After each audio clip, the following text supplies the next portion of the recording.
can start. We can start. All right. I will start by getting my slideshow ready, if you do not mind me. I do mind, thank you very much. And how dare you assume? Okay, so if I share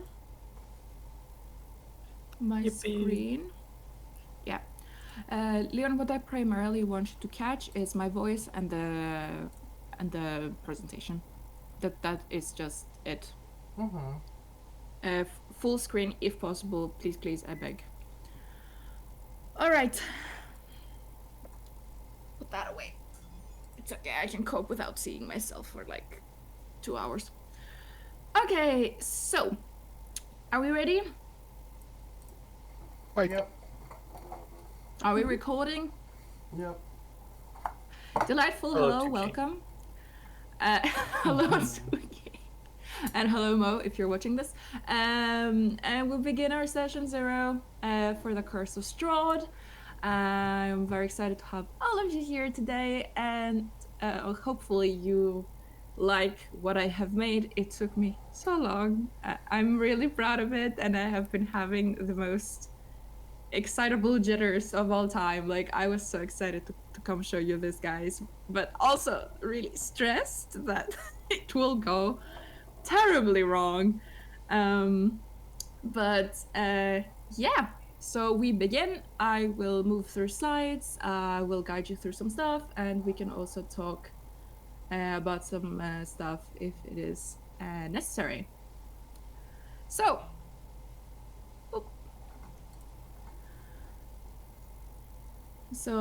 welcome to session 0.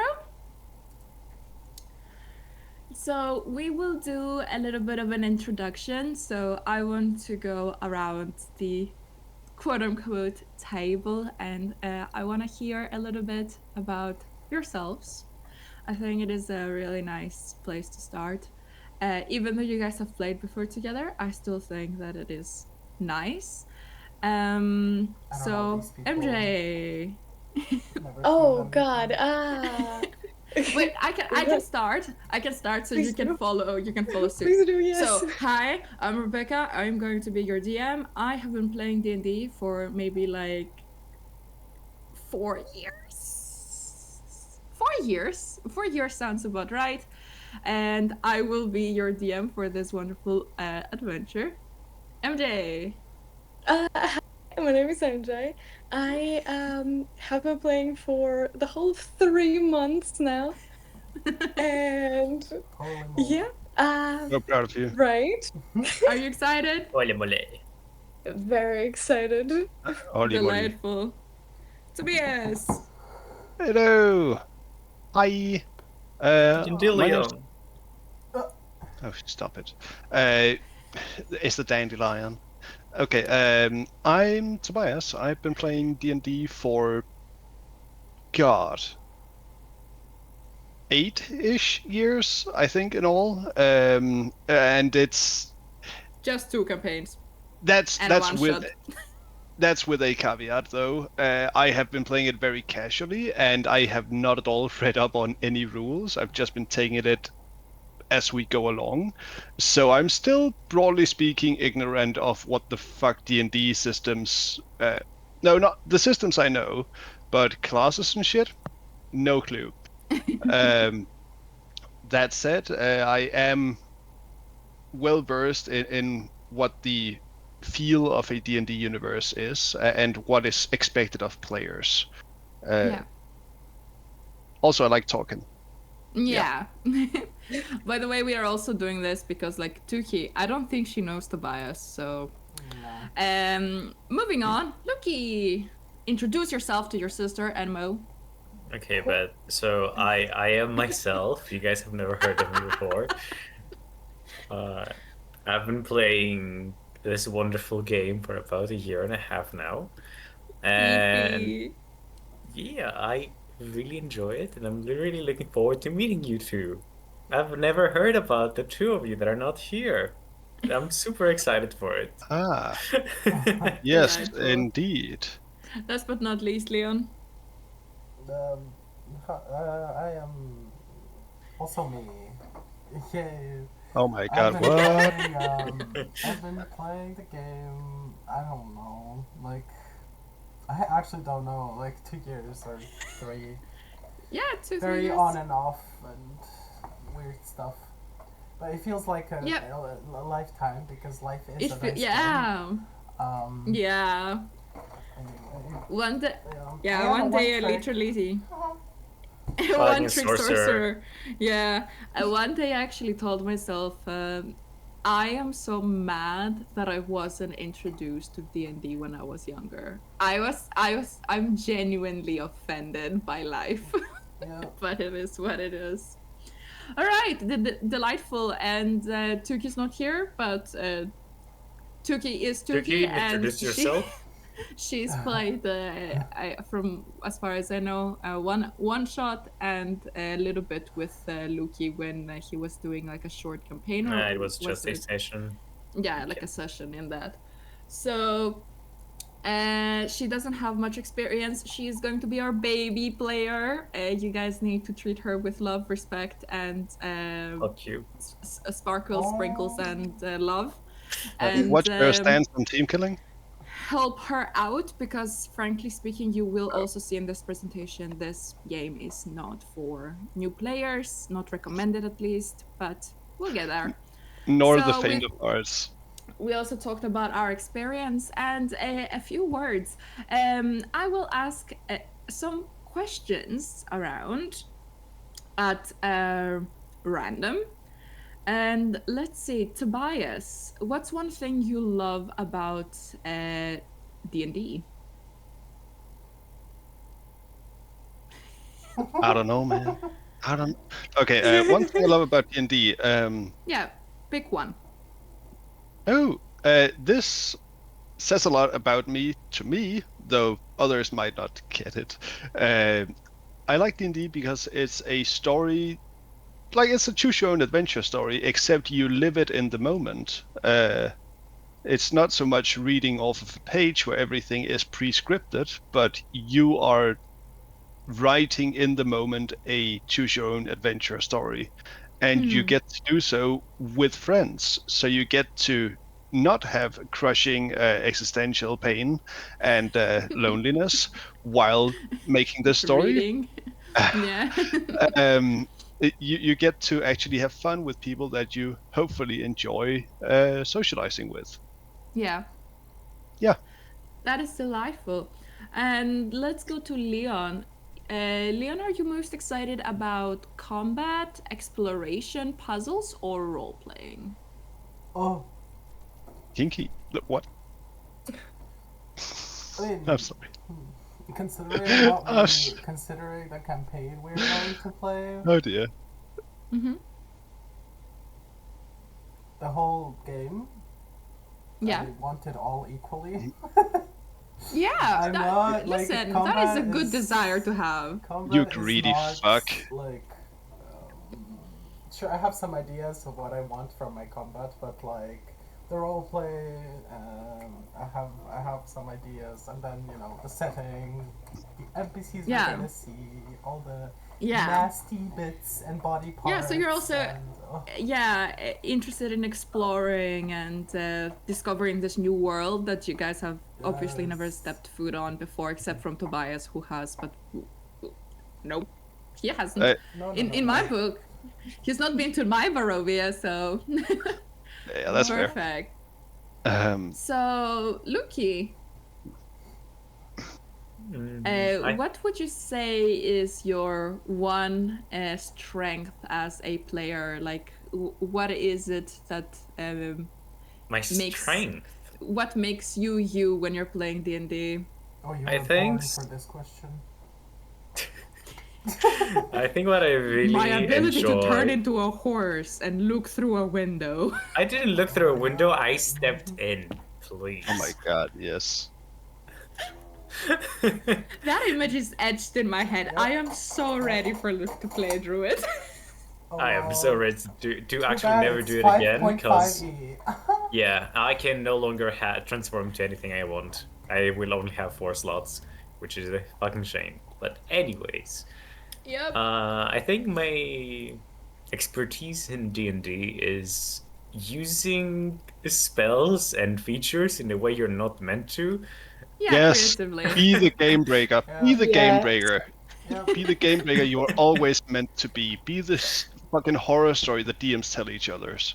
Like, yes, that is how you Indeed. go. Yeah, Just I for the think that chaos. Luki enjoys making me go bald. And You'll I have love fun it. with it. Yeah. I think it is one of his greatest qualities. I absolutely agree. Last but not least, MJ, what would you say is your absolute favorite thing about D&D? Oh God. The women. The women. Apart from the women, yeah. Probably role playing or watching other Role-playing. people role play. Yeah. Yeah. That is awesome to me. Great. That definitely does not Oh, cause God. anyone any anxiety. It's not that. It's not about I like anxiety. to watch.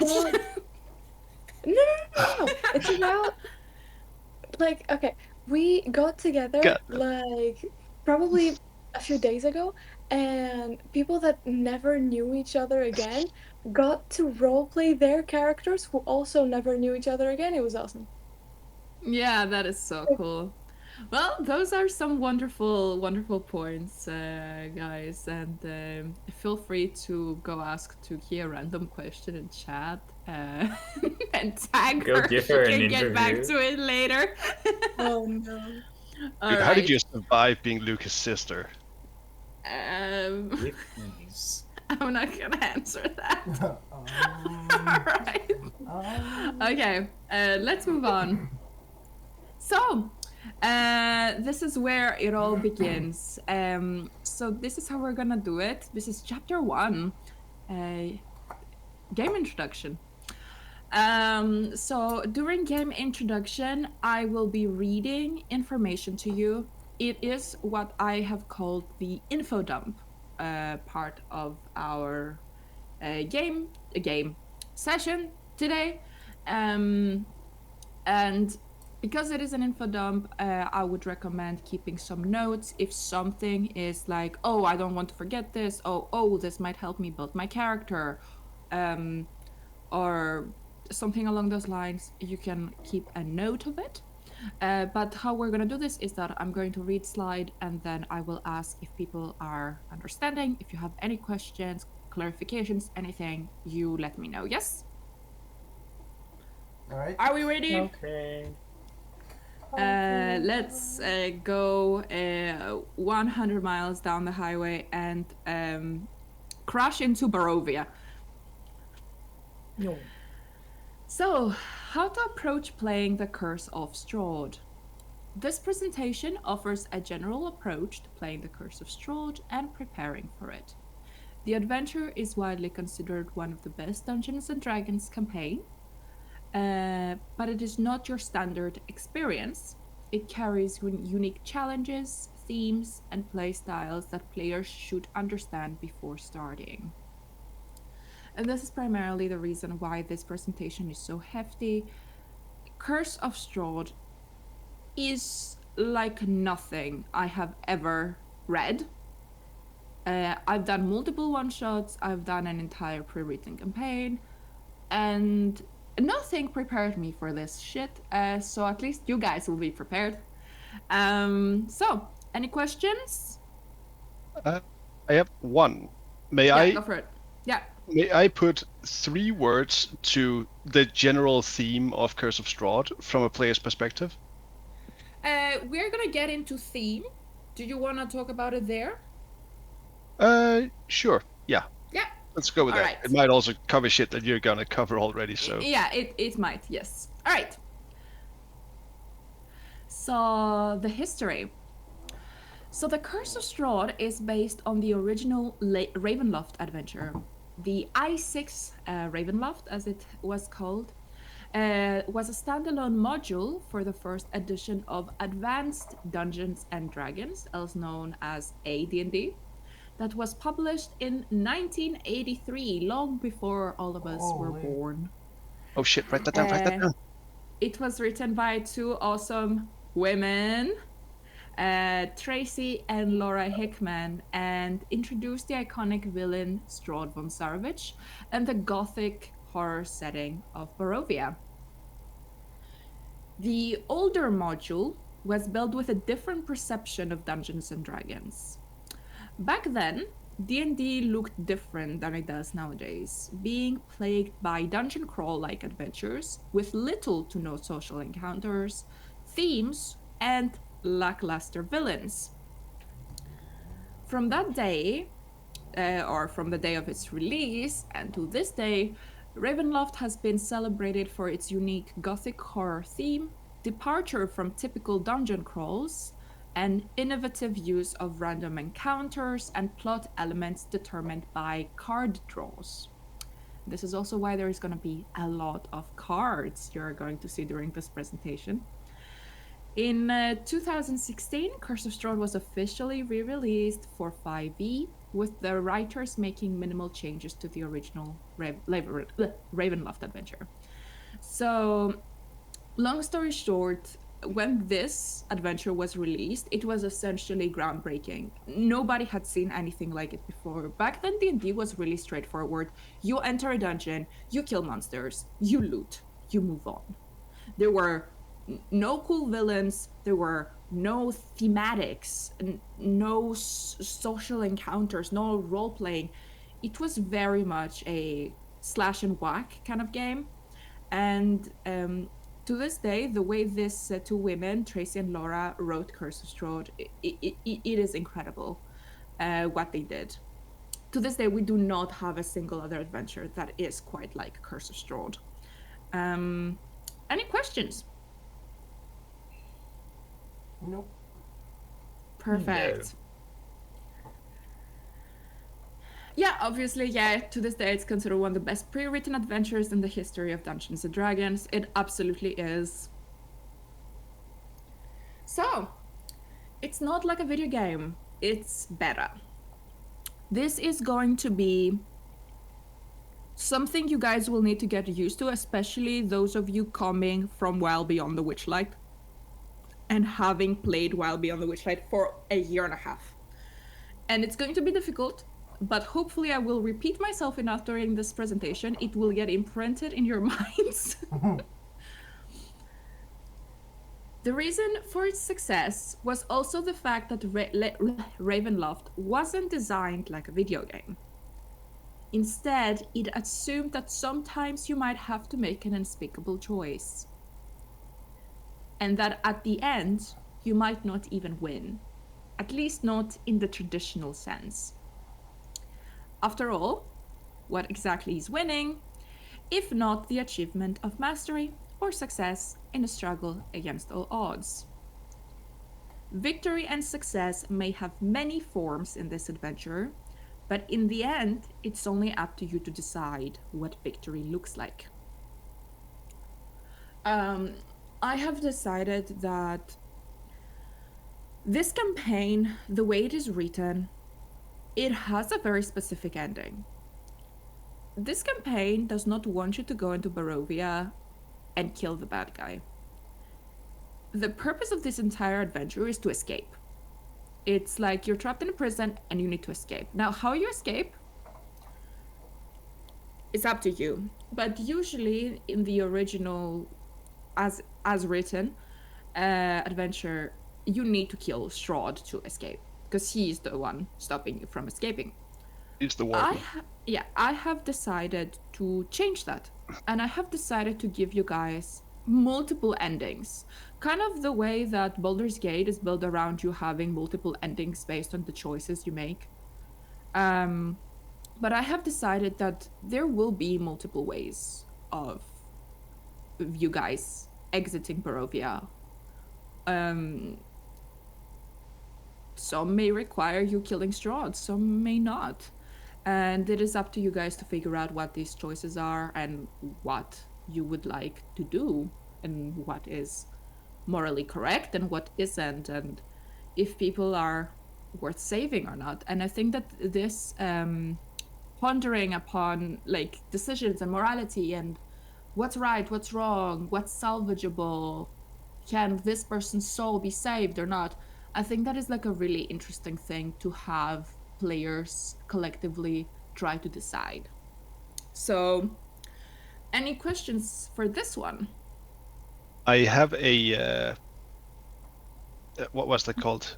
I have one thing that is a useful thought also, which is what is your character's stance on all this? Yeah. Do they go, oh, I must do the right thing, or do they go, morality is for people that are alive, and if I'm dead, doesn't matter, so I get out at all costs, and it doesn't matter how many I have to backstab or lie or cheat. Yeah. It will be a campaign about making choices, constantly making choices, constantly trying to figure out what's right. And that is why I say that you might have to make an unspeakable choice. Sometimes while you guys are playing, you will at some point be in a position where you have option A and option B. And both of them are abysmal. And you have to figure out which one, according to your morals as a character, sucks the least. Oh yeah. So do you lose or do you lose hard? Yeah, do you lose or do you lose hard, or do you lose or do you lose? In which way would you like to lose? So it is very much part of this adventure, like this moral pondering of what the fuck am I doing? How am I doing it? Why am I doing it? Why am I here? How am I gonna get out? It is very much part of it. All right, moving on. Okay. So, this philosophy shapes most of the Curse of Strahd's tone and gameplay. So, another thing that it is really important to get in head, another thing that is really special to the Curse of Strahd, this world is real. Unlike video games, the players do not have to witness significant events, and the world will keep on turning regardless of what the PCs do. And you can miss potentially earth-shattering events if you miss a session. If you happen to be sick or busy or something happens, there is a high chance that something will happen that is big. Do not be mad at DM for not waiting for you. It happens. And as usual, we will try, if Leon of course is here, to like record as much as possible when people are missing sessions, because this is a very lore-packed campaign. Yeah. So I did hear that Tobias has an extensive list of notes that is probably to read feels like a novel. Yeah, from his other campaign. Yeah, that is correct. Yeah, we will get to that in a little while. So another thing that is really important about this campaign is that you are the main characters of this story, but you are not the main characters of this world. You're just another chump who came to die. Yeah. In video games, your character is the focus of the entire world.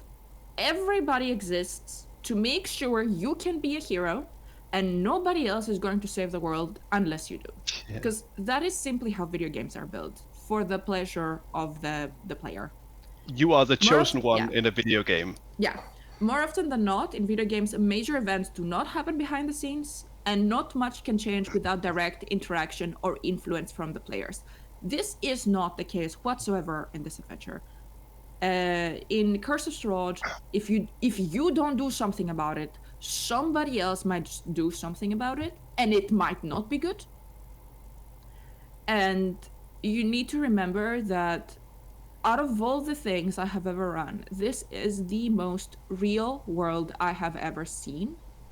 Everyone has motivations, everybody has personalities, everybody has their own goals and what they want to do and their own problems. And I think that this is a place where you will have to prove yourselves worthy if you want to be considered heroes.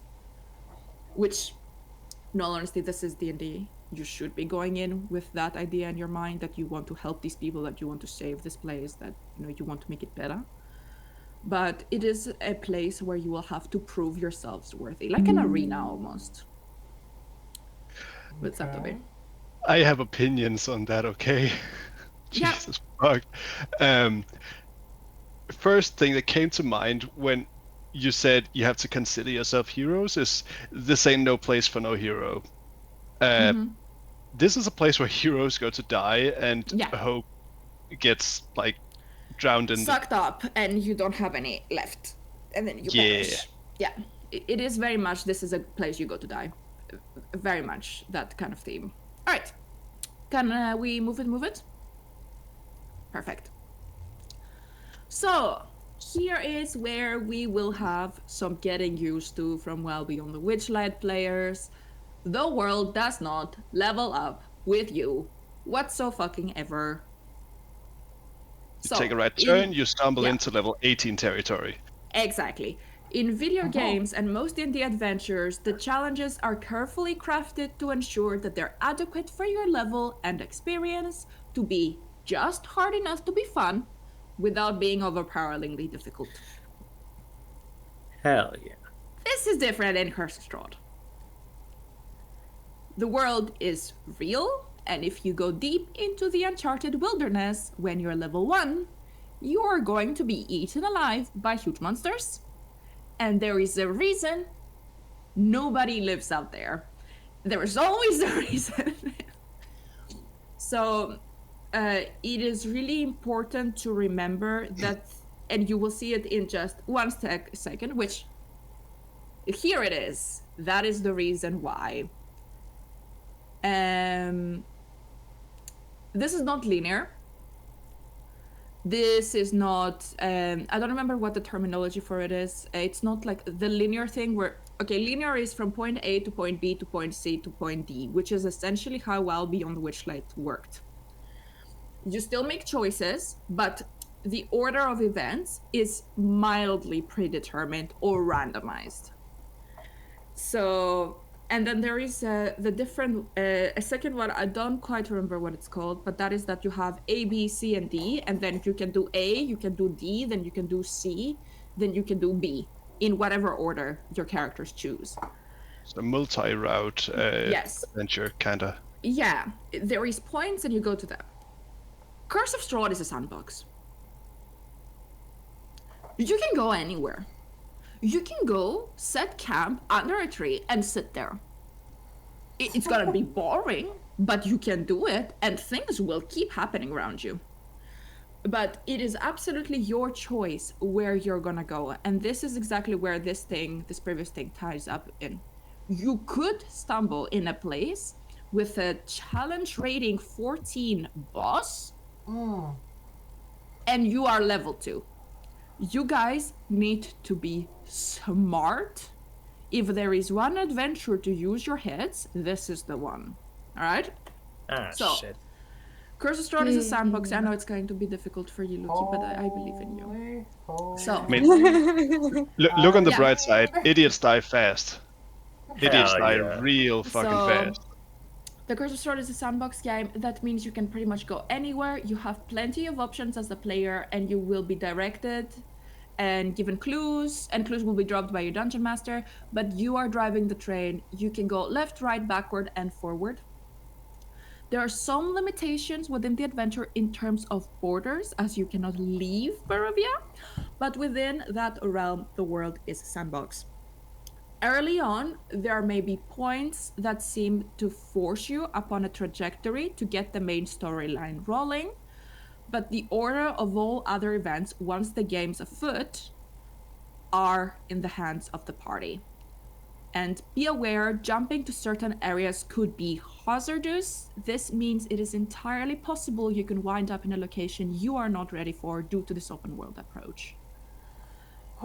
So, long story short, once you guys get dropped in, there is a few little things that you need to learn about, a few important people you need to meet to just kind of get the ball rolling.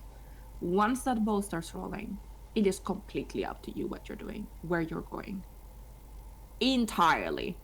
I'm going to be giving you information. You guys will be taking information and giving me back decisions. I am not telling you what to do. I am not giving you advice to what to do. I will just be here, and Tobias is going to be, I want to go to this castle. And I'm going to be like, okay, everybody agrees? Great. You guys are going to the castle. Let's play. It is very different than Wild Beyond the Witchlight. Oh, I'm gonna be so scared. Oh my god. You will. You should be. It'll Listen, keep you I'm alive. gonna tell you this right take now. a single step in this I'm gonna tell you this right now. I've watched a lot of guides of DMs that have run this multiple times because it's like their favorite thing. There is players that are actively having nightmares after sessions of Curse of Strahd. Because if Hell you're yeah. consuming horror, No. if you're consuming horror for 5 to 6 hours and then you're going to bed, what do you think is going to happen? Oh my And this is why God. we need humor. It is the last thing I'm telling you guys in this presentation is that you guys need to occasionally be funny, because nothing, and I mean absolutely fucking nothing in this thing is funny. There is nothing funny. Fun? Yes. Funny? No.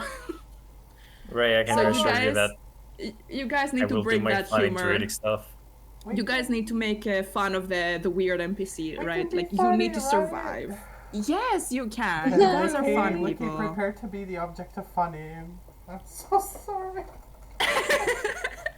We need to lighten up the mood somehow. All right, I'm going moving to on. light Any something up, questions? but- Any Yeah. questions about Why are we Sandbox, playing guys? this before bed? Why can't we meet up like on a Sunday morning at 8 a.m.? I would love that. Too bad.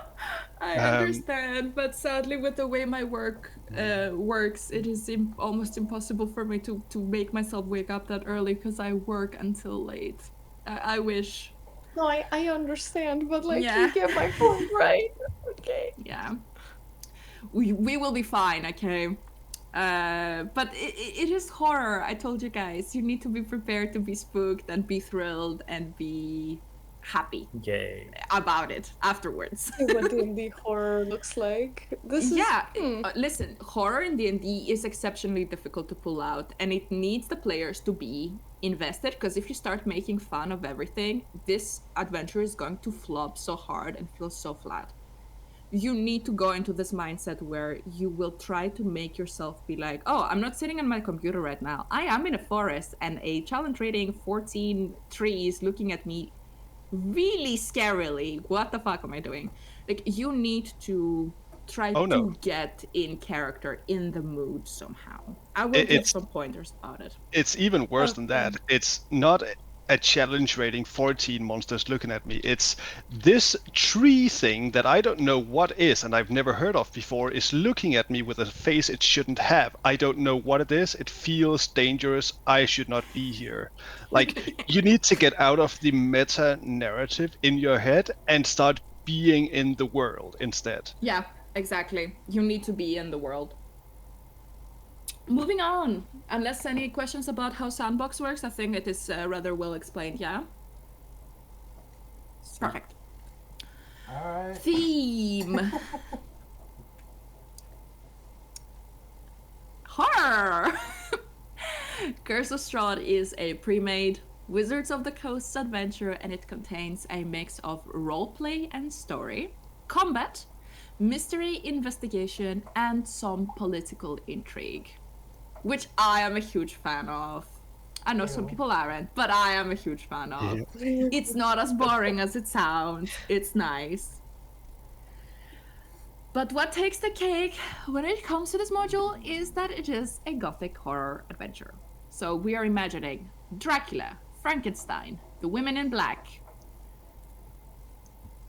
That means it's going to be full of twists, turns, surprises, unexpected events, and unexpected characters. A lot of those things make this quite a rich adventure, but you need to be warned, it is definitely horror themed.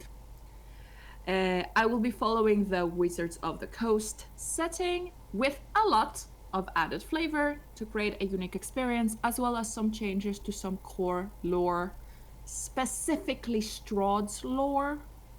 Strahd, as written, is, to bluntly put it, a manipulative, sadistic piece of shit. Yeah, that I makes sense. want to change that a bit and give him that good old moral pondering. Trauma. Can this person be saved? Is there a justification of why this person is this way? And even if there is this person worth redeeming? Like, I want you guys to not just go into this with, we hate Strahd, fuck this. Strahd, don't get me wrong, Strahd is a terrible person. Strahd is a villain. Rod's a monster. Yeah, but sometimes it is something that a lot of people need to take into consideration. A monster is usually made. No one is born a monster. And Except you might have Frankenstein. to and sometimes you might have to face this like decision of like, is this life that made Strahd this way? Is Strahd too far gone? Like that kind of thing. I can fix it. I'm also changing items, locations, and some characters a little bit. Lucetians? Huh? Sorry. Not funny. That was bad even for me. Hell yeah. Alright. No, not. I Stop. imagine this looks a lot like just Castlevania. Yeah, though I am taking a lot of the Slavic everybody talks like Russian lady out of it because I am going to lose my fucking mind if I talk like this all the time, okay? Yes. I will have one NPC that talks like that, and I really like her, and she's gonna speak like that. No one else is going to speak with the Russian accent, because I honestly... One issue with this campaign is that it is a little bit... not racist, not xenophobic, but prejudiced towards... it is prejudiced towards specific people, and especially the representation of like Roma or like gypsies. There is like gypsies in this adventure. It is these people are depicted as lazy people that drink all day and do nothing else, which is so disgusting because it is based on prejudice about a group of people that actually exist in real life, and that is mildly disturbing. So I'm changing that a little bit for it to be a bit better. We're going for better. We're not going for correct. We're going for better. So, yeah. You'll see. So, horror. The Curse of Strahd is infamous for its dark themes and pushing the limits of the genre of gothic horror. To put it bluntly, this will be a dark campaign. But what is horror and how does it work in D&D? In the words of the writers of Curse of Strahd, and this is directly taken from the book, horror is born out of the fear of the unknown.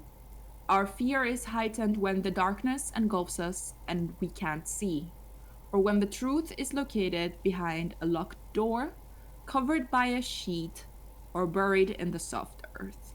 It is not the monster, but its shadow that breeds horror. Such is the nature of Gothic horror. Fear bred by anticipation and the dark realization that all will be truly and horribly revealed in time. So, okay. To explain how horror works in this campaign, because if you watch a horror movie nowadays, it is all about jump scares. You cannot jump scare somebody in D&D. Also, jump scares are okay, but it's more of like a thrill you feel for a second. Curse of Strahd uses something called dread. Essentially, it's like 3 stages that a person can go through,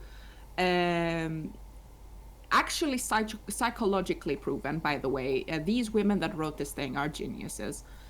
When a person is being scared, they go through 3 stages, essentially, of fear.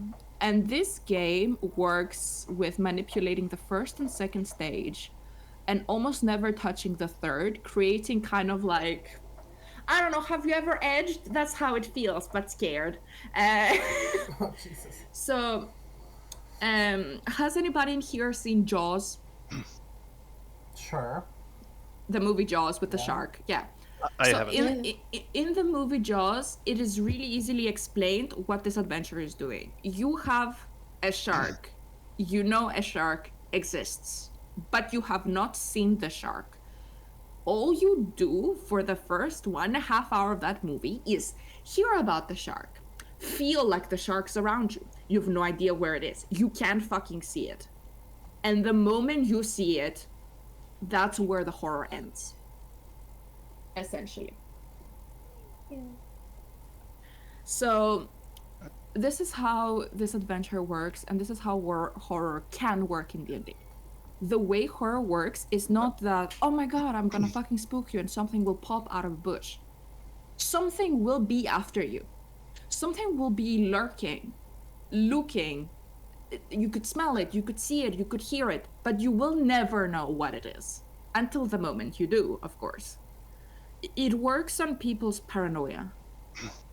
It's if I may. Yeah, of course.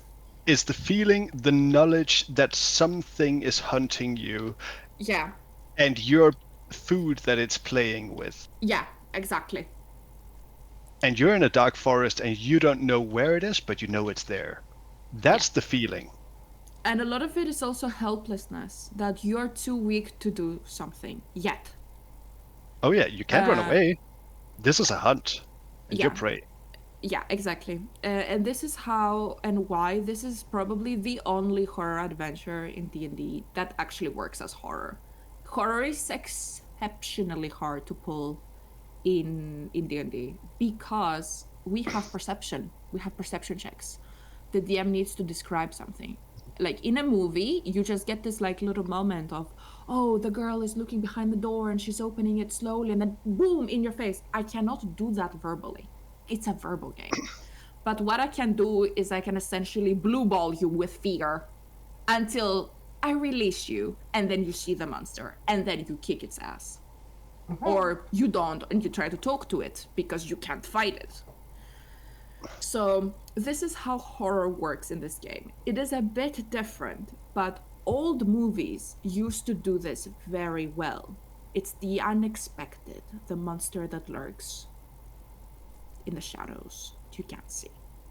So are we good with that? Have we grasped the idea of horror and how it works in this game? No, could you go through the entire thing again? Oh my god. No, you can watch the video. Moving on. Running away. I never in my life I thought I would have a section about running away because you know can what I quickly add something to prior point? It's also it has a Game of Thrones feel to it in its mercilessness in killing somebody if they do something stupid. As in, you're not protected just because you're a player. You're not a player to these monsters. You're just another chump. That's why it's that you're not the main character of the campaign. You're the main character of the story we are telling together as a group, right? But that doesn't mean that the world gives any fuck that you decided to adventure into Barovia. Like, oh, you have a story? It's That's cute. ruthless. Do I care? No, I don't. It's life. Exactly. It is very real. That it is terrifying how real this campaign is. It honestly scares me. All right, I never thought I'd have to do a section on running away, but I have noticed that D&D players are really bad at running away. And I don't mean running away, oh, I see monster, I run away because I don't want to fight it, or I don't talk to it and then I go around. I mean, monster start combat, me go like, oh, did it just do 68 points of damage on its first turn to me? Let me fuck off real quick and run away. That is what I'm talking about. Because sometimes something, you could, I don't know, see this little tiny thing with teeth and it's so tiny and it's so cute, and it bites you. It does 100 points of damage. You're like, okay, we're fucking off right now. Like, something could look harmless, but could hurt you. And you need to be aware that you can run away. So most combat encounters are fine, but something to bear in mind is that they are not necessarily fair and balanced, so be warned. The reasoning is simple. As mentioned before, the world is not built to accommodate your level. You might go to a certain location that will have a major villain or antagonist, someone you have to either negotiate with, deceive, or fight.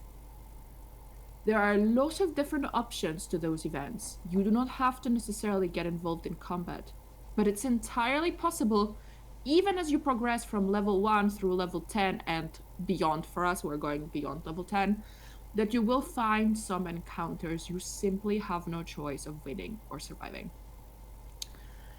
You've got to remember that Curse of Strahd is based on the original Ravenloft adventure. It is an old campaign, and it was made in a different mindset than current D&D modules. The view was not that you're playing a video game where you should always be able to win a fight. Instead, the idea was that in some cases, you might have to do something unspeakable, like running away. It is not curated to be balanced. There will be fights that are just crazy strong, and there is not a reasonable expectation from them to be won without guile and strategy. It might sound odd, cowardly, or even weird, but the reason that Ravenloft and Curse of Strahd got such a good reputation is because of these very elements. Curse of Strahd gives you a lot of choice, but it presents a lot of risk as well. And I feel like it is important for me to yell that it is okay to give up. It is okay to leave a location when you're level 2 or 3 if you stumble upon it, and come back when you're level 9 and then kick their ass. It's almost like having an agenda. You're going through this having an agenda of what you want to do. It's just how it is. Any questions?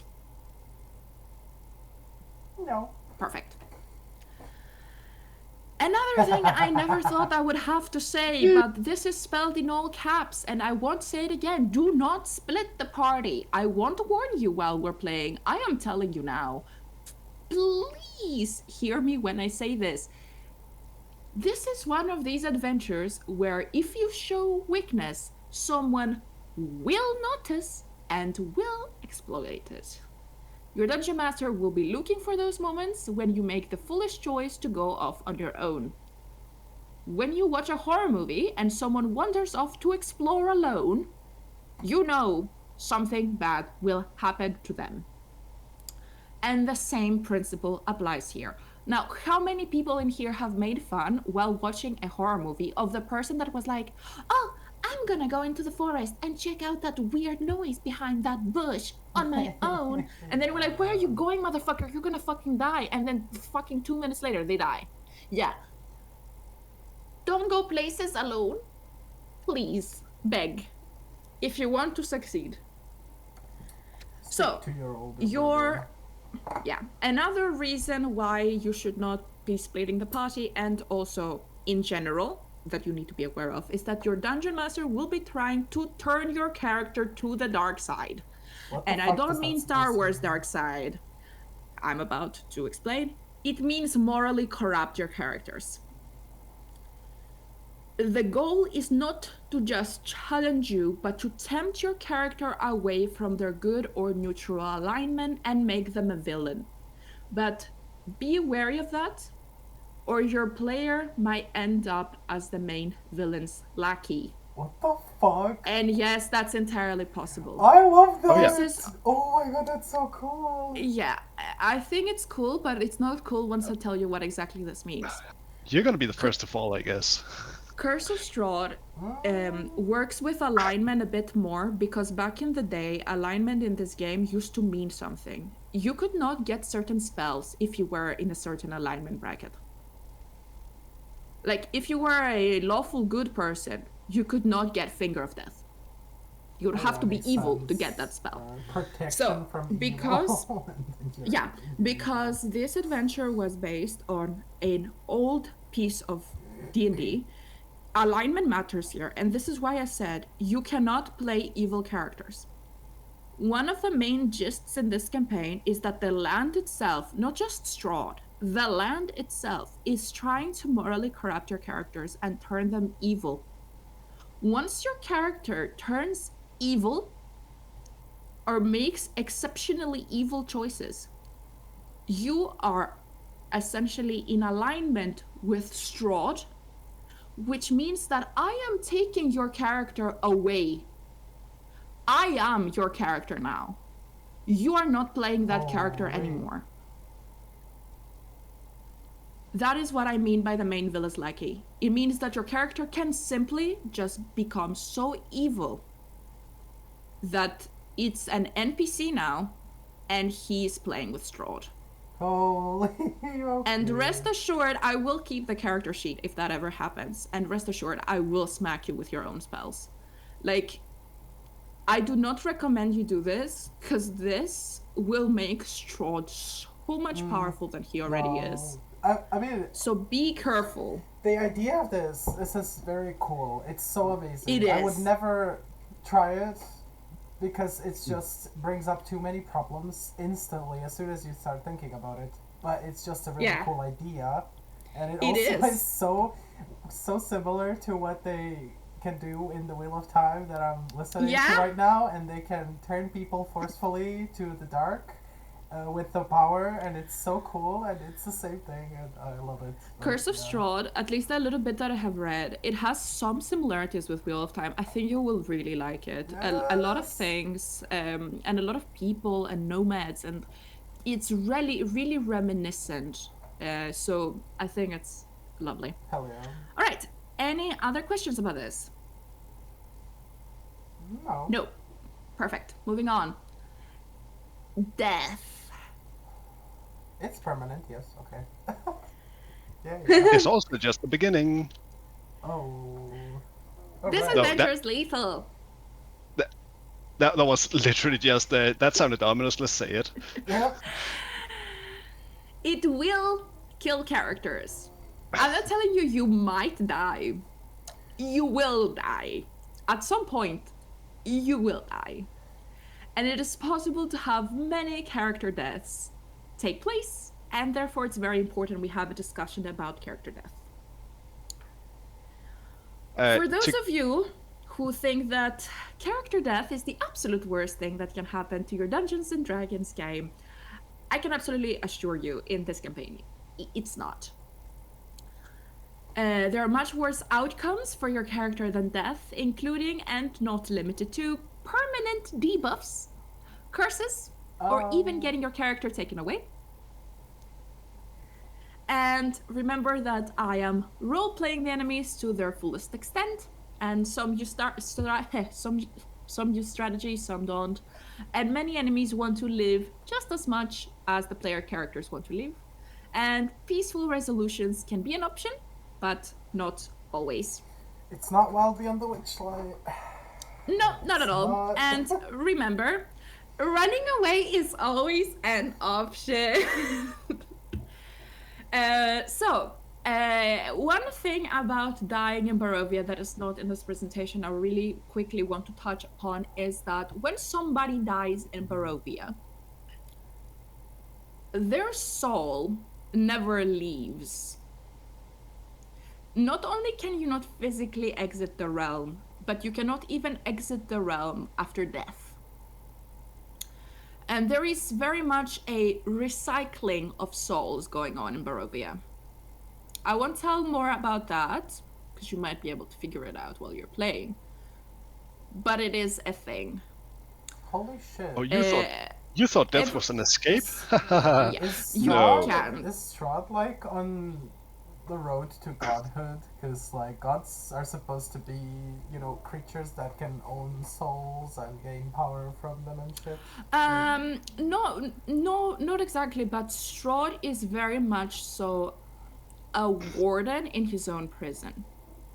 Strahd has control over everything. Oh, it's Thresh. Including the air you breathe. But he can't leave. But he can control who enters and who exits. Very much so. What the fuck kind of prison is that? Okay, well... a prison for a really evil person that wanted a lot of power, and they somehow managed to give him that. I mean, some way. he got that power. He did. Not in the way that he wanted or that he thought he'd get, but he got it. So he was tricked into being stopped from being more dangerous. He was just trapped here. Oh no! He's very dangerous, but to which end? It didn't make him any less dangerous. If anything, he got worse as years went by. The point is that they spared the world of an evil, but the people that lived in that world, they just kind of went with him in a prison that they were never meant to be part of because they did nothing wrong. Imagine. I have the perfect simile, I suppose. He's Darth Vader, and he used to be Anakin Skywalker, who could have been somebody good. I've never watched Star Wars. I never watched either. Darth Vader is main antagonist / evil guy. We find out I know he used to be I a just hero. haven't watched it. Yeah. Well, yeah. So anyway, it is weird. Okay, so and as do we know Gary Gigax? No. Nope. He is one of the 2 creators of Dungeons and Dragons. It says that the worthy GM never purposefully kills the players' characters. He presents opportunities for the rash and unthinking players to do that all on their own. So rest assured, if you die, it's your fault. You just took the bait. Another thing I'm gonna put in here, it's something I actually told Leon and Luki. I am going to be using a kind of like a thing where it will essentially be a choice for you to die, but at a cost. And I'm gonna bring you back to the corruption thing. So be careful. Be careful. That's all. Yay. All right. So that is for me to say that you will die. I know you will at some point. Your character will either get too much damage or fail death saves or something will happen. But you have a choice to come back. Oh, okay. At a cost. Right. So, but if you don't, I'll just. or what? How does that work? Then we roll in your character. Yeah. Okay. Yeah. Just to give some perspective. I don't know if your DM is doing it, by the way, the thing I'm talking about. It's home. Probably not. But I will say this much. In my other, what was they called? Other campaign. Of the original party, there's one of us still alive. Yeah. Everybody else is dead. Yeah. Or has died at least once. A very normal for Curse of Strahd. Okay, moving on. Yeah. Right. So we should not get emotionally attached to our characers. Yippee. I think you should. Oh no, you should definitely. You will have an option. It's part of the horror, in my game. I think. In my game, you will have an option to keep your character alive, but it will be at the cost of corruption, like slowly getting corrupted. You will see how it works. So, non-playable characters. Some lovely Barovians, don't they look delightful? Non-player characters live in this world. They will protect it and their families. They will help those who help them, hinder those who harm them, and take advantage of those who wrong them. Revenge, sorry. There will be many times that they will be selfish and look at what's in front of them, in for them, and will serve their own agenda first. There will be many NPCs whose entire life has been only bad experience behind another, and they will be hardened and hate the cruel world that they've been placed in. And they will also lash out in the same way that people in the real world do. As dark as this campaign and world is, these NPCs have known nothing else. Keep in mind that a lot of these people about like 400 years ago, well dragged in this place without their consent to be prisoners of a really fucked up person. And they have learned to survive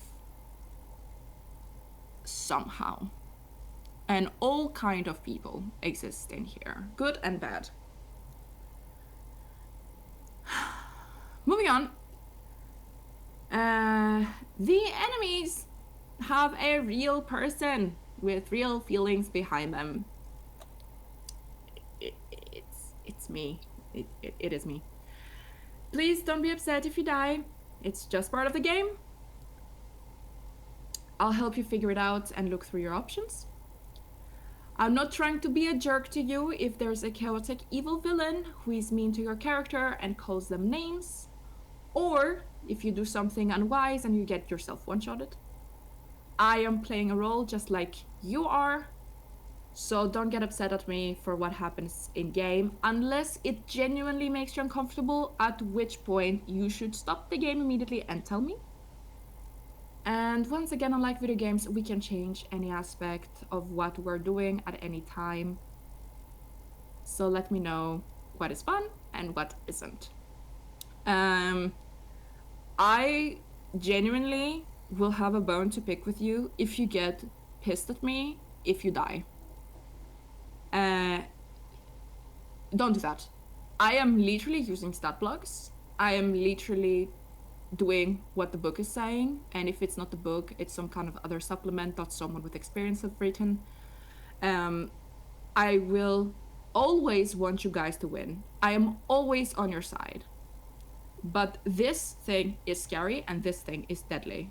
And I cannot have people being mad at me, Rebecca, about things that are pretty much out of my control. And in Wild Beyond the Witchlight, there were times where I was like, oh, let's go easy on them. Let's not kill them. Oh, that would be so inconvenient. This is not going to be happening anymore. I will be hard on you, and you will need to deliver.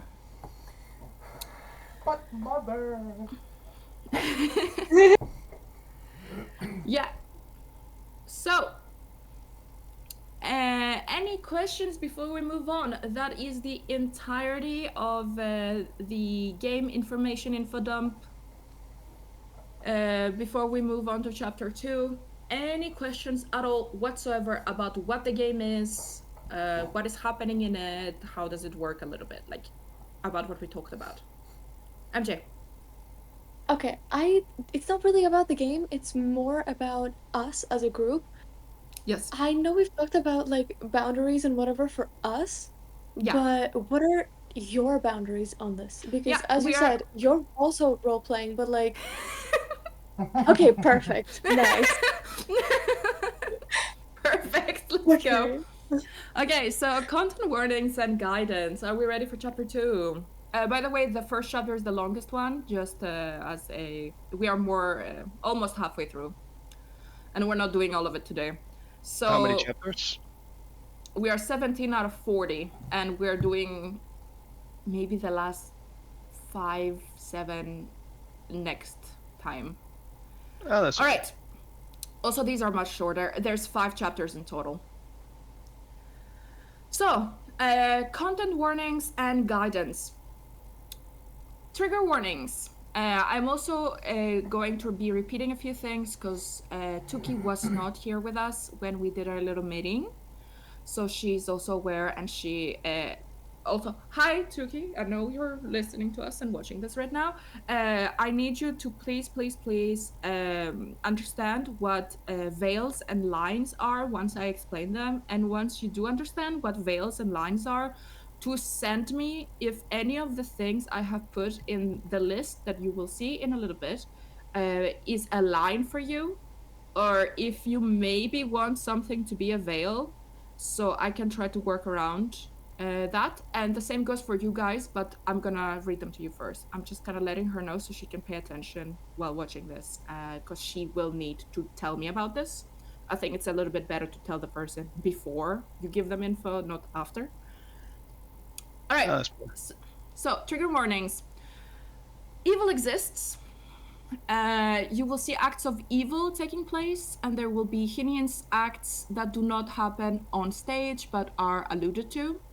Because it's difficult, balancing act will have rules set in place to keep this in the bounds of what is desired by everybody. Corruption. Themes of corruption, innocence, and abuse are present. PCs are also subject to this, and PCs have the potential to be the heroes of the land or be corrupted by it, as we mentioned already. Safety tools. This is taken straight out of the Dungeon Master's Guide. The lines and veils. What are lines? Lines are topics that should never come up at all in the game. They are not to even be mentioned, let alone take place. For example, I don't know what I would not like to be part of my game at all. I'm more of a veil girly. I don't have any lines, but for example, there is people that they do not want to see animals being abused. They don't want to hear about it. They don't want to see it. They don't want it to be behind a curtain. They just don't want it to happen whatsoever. And that's a line, yeah? Then we have veils. These are topics that are handled off screen or in the abstract, meaning that they may be alluded to, but they won't happen on stage. So I certainly have a veil. And my veil is rape.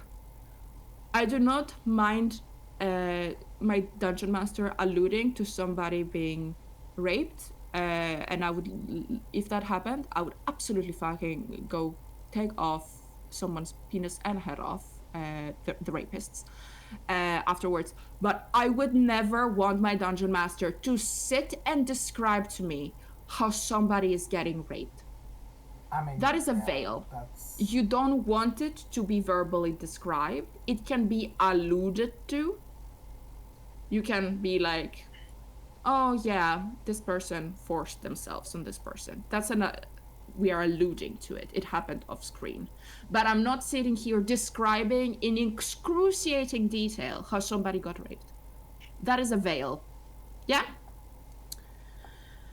So we will have this thing called pause for a second. Usually if you're on a table, it works with a red card, a card with a red X on it that you can lift up. But for us, it's going to be a verbal thing, pause for a second. At any point, you can use this phrase in game, and this will be a warning to everyone to instantly break character, stay back, and be ready to discuss or ask questions about what's going on in the game. And this also includes being uncomfortable. If you feel uncomfortable, yell it. And everybody needs to respect it and not laugh and not make fun of anyone. You don't, if you don't want to say it out loud, if you're embarrassed, text me. It is okay to be uncomfortable, and it is absolutely respectable. And if you think that you're okay with something right now, and then it happens and you can't stomach it, tell me about it. It is very likely that this might happen. It's like a safe word. Yeah, it is essentially like a safe word you can say out loud, but you can also tell me in private if you're not comfortable enough publicly announcing, I am uncomfortable with a child being eaten alive. You can type it to me. Subject and theme. As stated before, Curse of Strahd is designed to be a dark campaign. In the next slide, I have a list of different touchy subjects. Some will be alluded to, and some are designed to happen in front of the players. And we will discuss about it right now. And a few of them have been placed under veil, because those things happen off screen. So anything that doesn't have veil next to it, it means it happens in front of people. So, are we ready?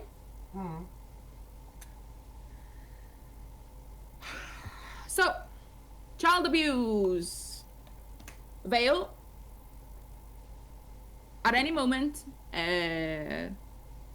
say something if we want to change something. Murder, it's D&D. I mean, that I think you're okay with. Kidnapping, gaslighting, racism, fantasy races, sexism, torture, mind control, and mind control not only happening to people but also happening to you. If you have an issue with that, it will be really hard. It is literally one of the main gists of the main villain. I literally cannot take it out of the game, so I hope you're okay with it. Cannibalism. Oh, alright. And that's not a veil. Sexual assault is a veil. Mental illness, and mental illness like people being mentally ill. Animal cruelty. Body horror. We know what body horror is? No. Alright.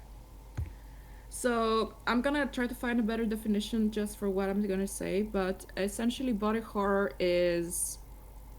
Have you ever seen Human Centipede? That's it. Yeah. Things looking... Oh, fucking hell. Okay. It is biological horror is a subgenre of horror that focuses on the grotesque and disturbing transformations, degenerations, or destruction of the human body. It often depicts graphic violations of body integrity, including decay, disease, deformity, mutation, and mutilation. So, like, it is essentially the unsettling and often terrifying way a human form can be altered or violated. The way this is happening in this campaign is not that horrendous. Obviously, there's body horror because there's people that are like zombies and they're rotten and like D&D monsters, right? But there is some people that are essentially... parts of them are animals. Like satires? Like, you're a person and on one of your arms is a monkey arm, or one of your legs is the leg of a stag, or... yeah. I can't say more because it's spoilers, but it is just... So, mad surgeon kind of thing. Yeah, a little bit like Monster Frankenstein kind of... Yeah. MJ? Also, to touch on animal cruelty, because animal cruelty we do, or no, we're just watching it? Yes. Okay. Not watching it, but witnessing it or the results thereof. I understand, but if I'm giving the choice to do this to an animal or do that, I will corrupt my character and I will give you it immediately. Yeah, just so you know. You can choose just not to. You can choose to walk away. Like I said, you have a lot of choice here. But no, I think that the animal cruelty is heavily connected to this body horror aspect of these people that are parts animals. You will see when you get there. It is something someone else is doing to assist. I expect finding carcasses. Yeah. Incest. It's here, Alabama. Suicide. It's sad in Barovia. Drug addiction.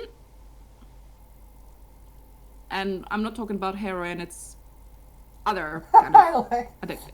Yeah. Don't worry. I genuinely want to see D&D drugs. Genuinely, I'm curious. Alcoholism. Albinism, which we talked about last time, abuse of power, utilitarianism, like having absolute power over things. Albinism is very much referring to how Strahd treats things. Genocide. Oh, lovely. Oh. Yeah, it's very much Israel up in like here. And necrophilia, which is a veil. Quick question. That is the most fucked up one, but... I have a question. If somebody's fucking an undead, does that count as necrophilia? Yes. I mean, technically, the undead is. It's not long. You don't start that sentence with technically. Please don't start that sentence with technically. That thing is not alive. It's just a body that moves. I mean, in that It's still case, conscious. in that case, if you have sex with a vampire, doesn't that mean you're fucking a corpse because they're dead? Yeah. I think that if the person has like, I don't know if it is based on if they have like brain function to have a choice. Because undead people, they can't talk, I think, and they're just kind of like animated corpses. So maybe it is. Maybe it is necrophilia if you fucking undead. Like, I think it's something to do with maybe don't do that. Like, if conscious, then consent equals sexy. Like, I'm gonna play a monster. No, and I'm just gonna sexy. pick them up. No. It's an extreme boundary because undeads and reborns are two different things. I think that what you have in your mind is reborns, because reborn is a player that you can, a race you can play, and undead is literally something that has 4 intelligence. It cannot speak. Yeah, it's and just I looked it up because that's reanimated. It's exactly what Leon said. It's a body that's been animated by some magical powers that they don't have sentience. So yeah. Vampire fuck equals consent equals okay. Skeleton fuck equals no brain and no consent, not okay. So skeleton fuck. Honestly, I'd like to see someone try it. I don't. Dude, have you never heard the term of getting boned? Oh no. No. That is different. Okay, let's move on. Are you certain though? This is probably albinism. Like I cannot stand abuse of power. It's so frustrating. Oh, I feel like you're not gonna like Strahd very much. Oh. Hey, at least he has you can change him, Leon. Strahd is a very much a description of the expression "I like to play with my food." That is the best expression you can use for this character. I like to play with my food, but sociopath. Yeah. All right. And Tuki, this is the list that you need to take a look at and tell me if you want to make any of this a veil within reason. Because, like, if you tell me you want murder to be a veil, it's D&D. You are literally a murder hobo. You've already murdered people in D&D, so... Yeah. All right. Moving on. Note taking. I wouldn't normally say you must keep notes, and I would never force you to, but I am here to advocate for it. If there is one thing to be said about this adventure, is that the sheer amount of NPCs and plot lines is insane. After doing some research, I found that players who do take notes during the game had a far better idea of what was going on and were more successful in steering the story towards an outcome they wanted. It doesn't hurt to keep notes, sorry about the A, especially for NPC names, so you can keep track of who you can trust and who you cannot trust. And I feel like everybody should have their own when it comes to this trust and not trust and names.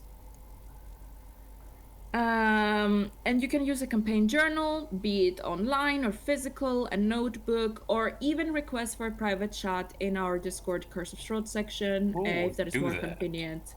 Luki has one already. I don't know if I've given it to you. You have. Yet. Yeah. Bro, just use Notepad. No, because when I'm moving like PCs, it's so much more convenient for me to use it on Discord. I mean, you don't have it for Curse of Strahd. Yeah. You don't have it for Curse of Strahd yet. So, keep a note right now if you're keeping notes somewhere from the session 0, and tell me if you want a chat. It will be essentially like underneath handouts.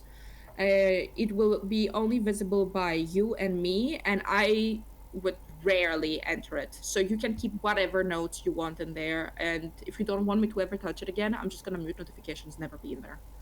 Luki did that during our campaign for Well Beyond the Witchlight because he was keeping extensive notes, and sometimes if I did not remember something, I would go look through his summary and find something.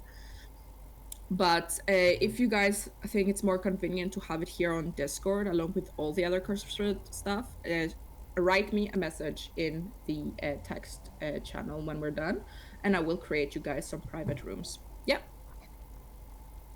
All right. Perfect. Oh. Well, I guess that's that.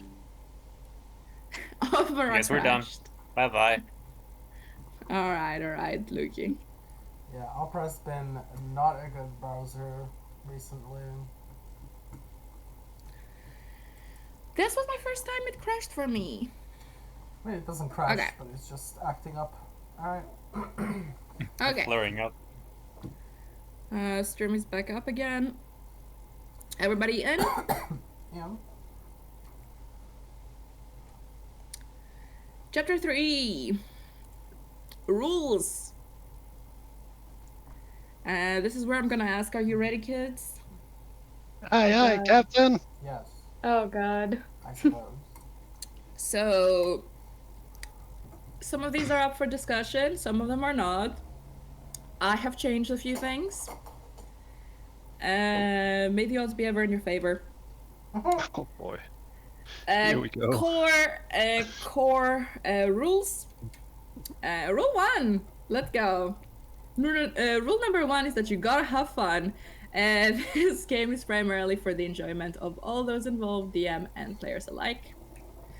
Rule number 2, if we have a problem, we talk it out. In the previous campaign we had some communication issues.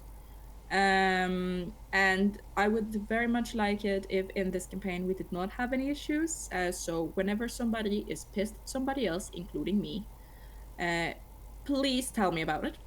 So exactly this, talk to me first and we will figure it out. If you're having an issue with another player, if you're having an issue with something I'm doing, talk with me about it and we will find a solution on how to resolve the issue. I do not want us to come and show up to sessions with animosity.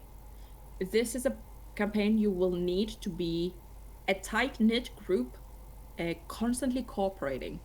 And if you are pissed about, Tobias did this thing last session, and now I'm annoyed with him, and now I'm not gonna agree with anything he says during the session, because I'm just annoyed at him. That won't work. You will die. Please communicate. Thank you. Rule number 3. Fun is more important than story, and story is more important than rules. We must have fun first, and then everything else. All right? Any questions? Yep. No. Welcome to hell. Table rules. You might want to take screenshots of these. Already had it, yeah. Or I can send them in text. Or someone takes screenshots and send them in text. Yeah? Well, once you fill out the page, I'm gonna... Yeah, exactly. Perfect, thank you. I mean, maybe you're recording, just like let somebody else do it. You don't have to do everything. Yeah, true. You're doing guys, so much already, on. sweetie. I'm just sitting here, not even recording. It's the computer that does it. You're not? It's a computer that does Oh well, it. we need to do it all over again. No, The computer is recording, not... I got scared. I was like, no, don't make me do it again. I'm not actually doing anything. Yeah, okay. Alright, perfect. So, raw, else known as raw dogging, that's a bad joke. Moving on. In majority of cases, I will be using raw, else known as rules as written. If you ever hear anybody in D&D saying raw, we mean rules as written. Which means what is in the book, yes. For D&D 2024, sometimes referred to as 5.5. The official name is D&D 2024 for some fucking reason. So, that means that the official books for creating characters and following rules are the Player's Handbook 2024, the Dungeon Master's Guide 2024, and fucking monster manual 2024. Thank you for this. I am still exceptionally grateful. I sleep with it every night. It's my baby. I love you. Go down here, good boy. Homebrew rules will be dealt with below. Not in this slide, no, you have no idea. Monsters would not always match the stats you will find in a monster manual or other 5e sources. Reskinning allows for more flexibility, so out-of-game knowledge will not always be relevant. Haha. Good shit. That is good. That is good. Yeah. Rule of cool. Oh. Who knows the rule? Who knows the rule of cool? The favorite rule of every D&D player. It's the rule of fireball, basically. So, I am open to creative interpretations for abilities and spells, if well argued and within reason. However, enemies will also benefit from creative interpretation. Yeah. Oh Lord, Okay. Jesus. I can beat them to it. This is a fight they cannot win against me. So, and the last one here is Game Master or God mode. In session, the DM will have the final say for rulings. That being said, I do not rule with an iron fist, and I understand I am fallible. There will be gaps in my knowledge of rules, and it is perfectly acceptable to interrupt the session for a clarification of rules. Usually, I will make a ruling right then, and if not, we will do research after, and I can give a reward for any negative consequences of the original ruling. Is that okay? And is that understood? Yeah. Per chance. Okay. Do you guys want to have a person that is designated for looking up rules? Oh. Do we have a It rules is- lawyer by vocation? Yeah, it is rather convenient to have a selected representative for quickly Googling something and then sending me a screenshot. Because I have so much shit I need to do. Yeah, of course. Yeah. Yeah, I mean, I'm for having one. Who is it? Does anyone want to be it? It's essentially just like Googling. Like, if we don't know how hiding works, we can like Google that. I Or can if do we it. don't know... If anyone doesn't yeah. like specifically I want to, I can can do do it. it. You can do it. Yeah. Who does it? MJ, you want? Not me! I'm cool with it, yeah. You want? To? Absolutely. Okay. So we Okay, know, so is it MJ that is our rules Lawyer? keeping the rules, the rule book, yeah, lawyer. the True. lawyer? Yeah, you're the Really, lawyer now. actually. Hell yeah. Yeah. Oh my God, yeah, yes. You She's can make ready. shit up if She's you wanna. already. Ray is The, judge and She has a to good send reference. me. She has to send me a screenshot when she finds the rules. So. She can modify it. I Alright. believe in you, MJ. Don't that worry, is- I have a perfect PDF program for you. Is all of these things okay? Okay, wait, let's screenshot this and send it. Yes. I was, yeah. You doing that, Leon, or? I can, yeah, sure. I'm cutting it from the screen and. Alright, nice. Perfect, and we can pin those later to reference back. And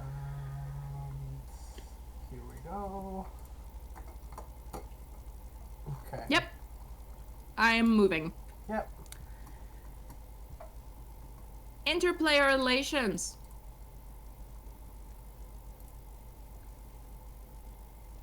Repeat avoided. after me. Oh. Don't be a dick. Don't be a dick. Have one, don't be it. Yep. For specifics, Unless you're a girl, actually. adventurers have an underlying code of conduct. Don't steal from other members. Don't kill each other. And be sociable. Don't be the murder hobo that's like, oh, I'm gonna kill the merchant and take all this stuff. Because the merchant is most likely level 20 because DM's tired of your shit. Yeah. So, you don't have to like each other, but you should be able to work together. Dungeons and Dragons is a cooperative game. That means teamwork is vital and absolutely vital in this adventure specifically. Teamwork will be the key to your success and will help prevent inter-party conflict, both between characters and between players. This is a gothic horror campaign, and you'll only get through it if you cooperate, communicate, and work together. Is this understood? Yes, ma'am. Yes. Perfect. Oh, you're not ready. No. Possibly not. I am not ready either to show you this. Oh dear, here we go. Oh, I'm gonna need that as the thingy. All right. As the lawyer. I am Yeah. going. I am going to need some help keeping up with these. There is a bunch of new stuff. Okay. Oh dear, she went wild. All right. Oh my god, I love the dice. Dice, they're stone. Oh, stop, it's so Flintstones be cute. like. Critical roles. Somebody's about to have a party, especially that one fireball player. And nat 20 is the most favorable outcome within reason. And a natural 1 is the least favorite outcome within reason. Critical attack rolls. I'm gonna let Leon read this.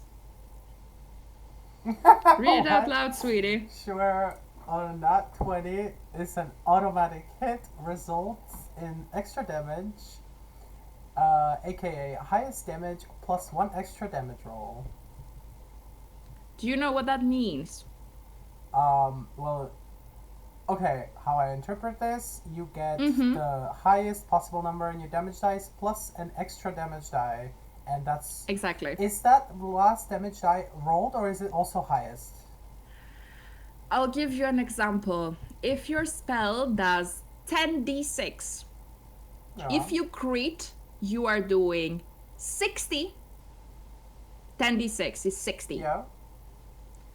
Plus an extra 10d6 rolled. Oh, the whole damage roll. Okay. What? Okay. Yes. Girly. Okay, so you I get hear one you. maxed out damage roll and then another normal damage roll on top. Time to kill some bitches. I have a spell for this. Jeez. I have a Oh no, spell that for works this, for and enemies too. Oh no. Oh, exactly. Use your brains. No, we will no, get no. one-shotted. I don't want not if I this. want Can we her not? tempers, okay? Can we not, please?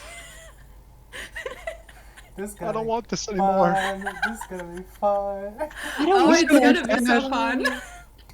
It won't be very fun.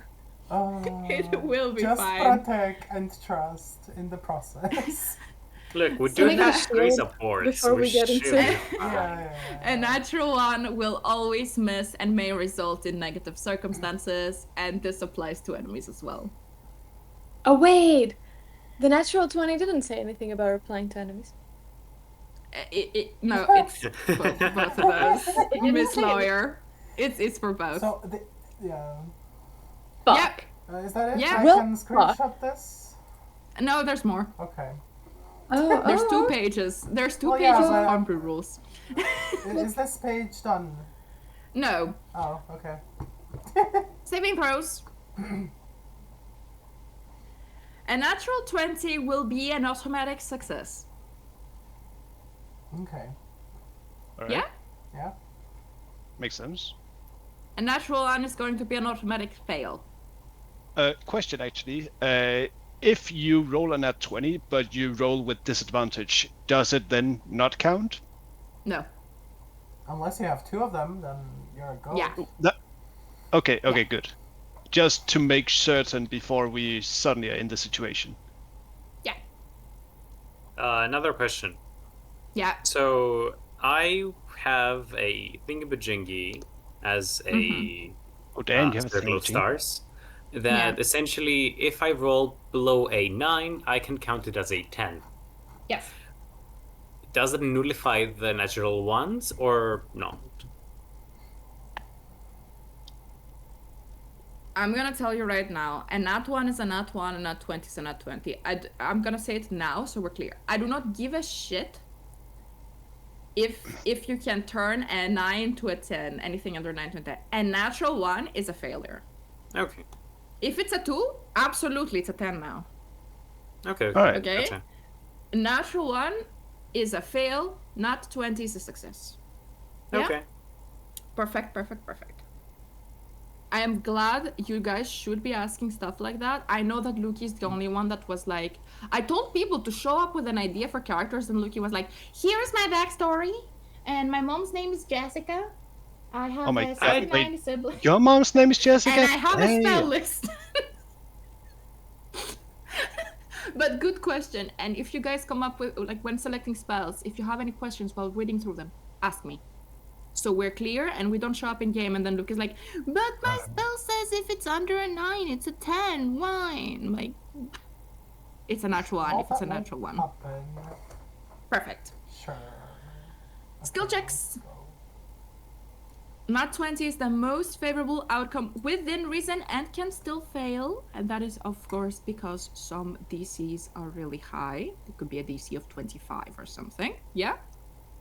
Yeah. Mm-hmm. Which means that if you roll a natural 20 on a skill check, you can still fail. That is why it's separate. Yeah? Yeah, that's why it's within reason. It's like, oh, Yeah. I rolled a nat 20. Dude, that's a guard you're punching. Shut up. Like... Yeah. And natural 1 is the least favorite outcome within reason again. And yeah. Any questions for this stuff? And this is time for screenshot.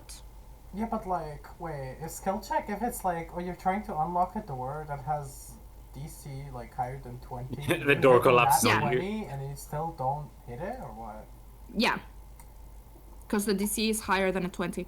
That's when you know it's a very important door. Okay, sure. Okay, That's but... a bit weird. I know. Okay, but also... That's why it's under homebrew.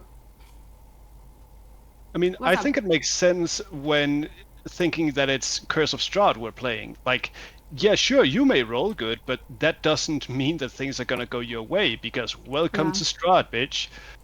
Yeah. And the thing is that if you hit a natural 20 on something that has a DC of 20 and above, I might make something else good happen. You just don't necessarily get the door unlocked. It might maybe lower the DC for the next person. Like, it could work like that. That is what I'm getting at. It will have a favorable outcome, but within reason. Okay. It's not like I'm completely ripping away the power of rolling a 20. It's just that some things, when it comes to skill checks, are just superiorly hard to do. If something has a DC 30, it means that it is exceptionally fucking hard to do. And the possibility of somebody having the skill, the actual skill, to hit a 30 is less likely than you being able to roll a d20 dice and hit a 20. Do you understand why it is that way? Yeah. Perfect. All right, moving on. Question before Yeah. we do. You're saying that this world corrupts your character. Yeah, So it can. let's say that I'm the one corrupted in the group still. My character is not taken away. If I'm trying to deceive somebody and I roll for deception and they roll for insight. Yeah. If I'm getting, let's say an 18 and I have a plus and it goes to like a dirty 20 and they, like farther than 2022, whatever, and they roll higher, do they understand that I'm deceiving them, or do I go for it because I have the modifiers? Yeah, do you mean if they roll a natural 20? Not only a natural 20, but like 19 and higher. But they don't 19 and higher? Yeah, if their modifiers add up to be more than your roll, then yes. Okay, if it's a natural 20, but it doesn't add up more than mine. If it's a natural 20... all right, maybe we'll have to specify this a little bit more. So if I understand it correctly... Yeah, I understood what she's saying. I'm not sure I did. So she is essentially saying if she rolls an 18 and she has a +5, that means she gets a 23. If the enemy gets an 18 and he has like a +6, right? Yeah. He gets a 24. In that case, he knows she's lying because he rolled more. Yeah? His insight is higher than her deception. Perfect. How about if she rolls a 19 and she has a +5, that's 23. If the enemy rolls a natural 20, right? What happens? Yeah, but they have +0. +1. If enemy has like +1 only or something. Yeah, exactly. So we're gonna make a rule here. We're going to say that the most favorable outcome within reason can still fail is going to be only on DCs on, how can I say? When I have something really important that the book specifically says, this needs to be a 30, this needs to be a 25, this needs to be that. Something that I genuinely as a DM deem that you need to hit that number in order to be able to. And by the way, the likeliness of this thing that we're currently discussing happening is very minimal. It's gonna probably happen like once in 1 year, but it's good to get out of the way. If it is something that is specifically mentioned in the book to have a really high DC, we are going to go with the rule that you need to get the number. But if it can also be the other way around, that MJ is trying to persuade somebody, the person gets a 23 and MJ rolls a natural 20. Mm-hmm. In that case, the natural 20 wins. The person that rolled the better roll. Okay. So on average, talking, persuading, like that kind of crap, I would say that it is good to keep the natural 20 as a success. I mean, okay, if you're failing us on a nat 20, we know shit's like... Yeah, you know that it's something important or something scary or something really good or really bad. So I think that this is also going to help you get a bit more information, yeah? Mm-hmm. Perfect. Anything else? Great. Okay. More rules. What are those? Health potions. So, health potions only take a bonus action. Administering it to another person takes an action. Baldur's Gate rules. Let's go. Okay, that says a lot about this already. Mm-hmm. And it applies to enemies as well. Applies to saving throws. To enemies. Yeah. Enemies if they want to chug potions. You know. What do you think? You're the only one that has access to the local market. Yes. Enemies can heal? Embargo. Okay, death saving throws. Oh, some things have changed here. So, my typical rule is having secret rolls for death saving throws that only I know. From now on, we will also include the player in peril who will be rolling the death saves. So, as a good example, Luki gets downed. A round passes and it's Luki's time to roll a death save. Luki rolls a death save. He texts me the number he got. And then he counts success or fail in his paper. I also count success or fail in my paper. Here is the gist. The player who is rolling death saving throws has to remain muted. You can't talk. If you get downed, you can't talk. You can't give people information that you're dying. I don't want people like being like, oh, I'm about to die, and like miming. And that is because if you were in a real situation, if somebody was down, dying or bleeding out, you wouldn't be able to know how close to death are they. They would just crumble to the ground unconscious, and other people would have to notice that they were crumbled to the ground. And it is also essentially to create a bit of urgency for you guys to be able to pick up that person. And we're adding another thing here with the death saving throws that we have not been doing. An additional rule in combat, any player can make a medicine check to determine the status of their party members. Is that on touch? As a bonus action. Is that on touch? It is a DC 10 within 30 feet. And beyond 30 feet, it will be 15 to 20 depending on the distance. And that means that during fighting, you cannot go asking, yo, who's low? Not anymore. So you either need to kind of keep track of if people getting hit, or use this mechanic here with a bonus action. You roll a medicine check. It's a DC 10 if you're near them, to determine if a person is low, if they need healing, how many. This also works for the death saving throws. You can notice if this person is succeeding death saves or failing death saves. Yeah, go. A few questions here. I know I'm asking a lot, but I also have taken up the role of lawyer, so I'm no worries, yeah. looking into it more. Does a D20, does a natural 20 mean that we know all the vitals of the party? And does this also mean that we can't use the phrase, hey, are you bloodied, for like down than 50% of HP?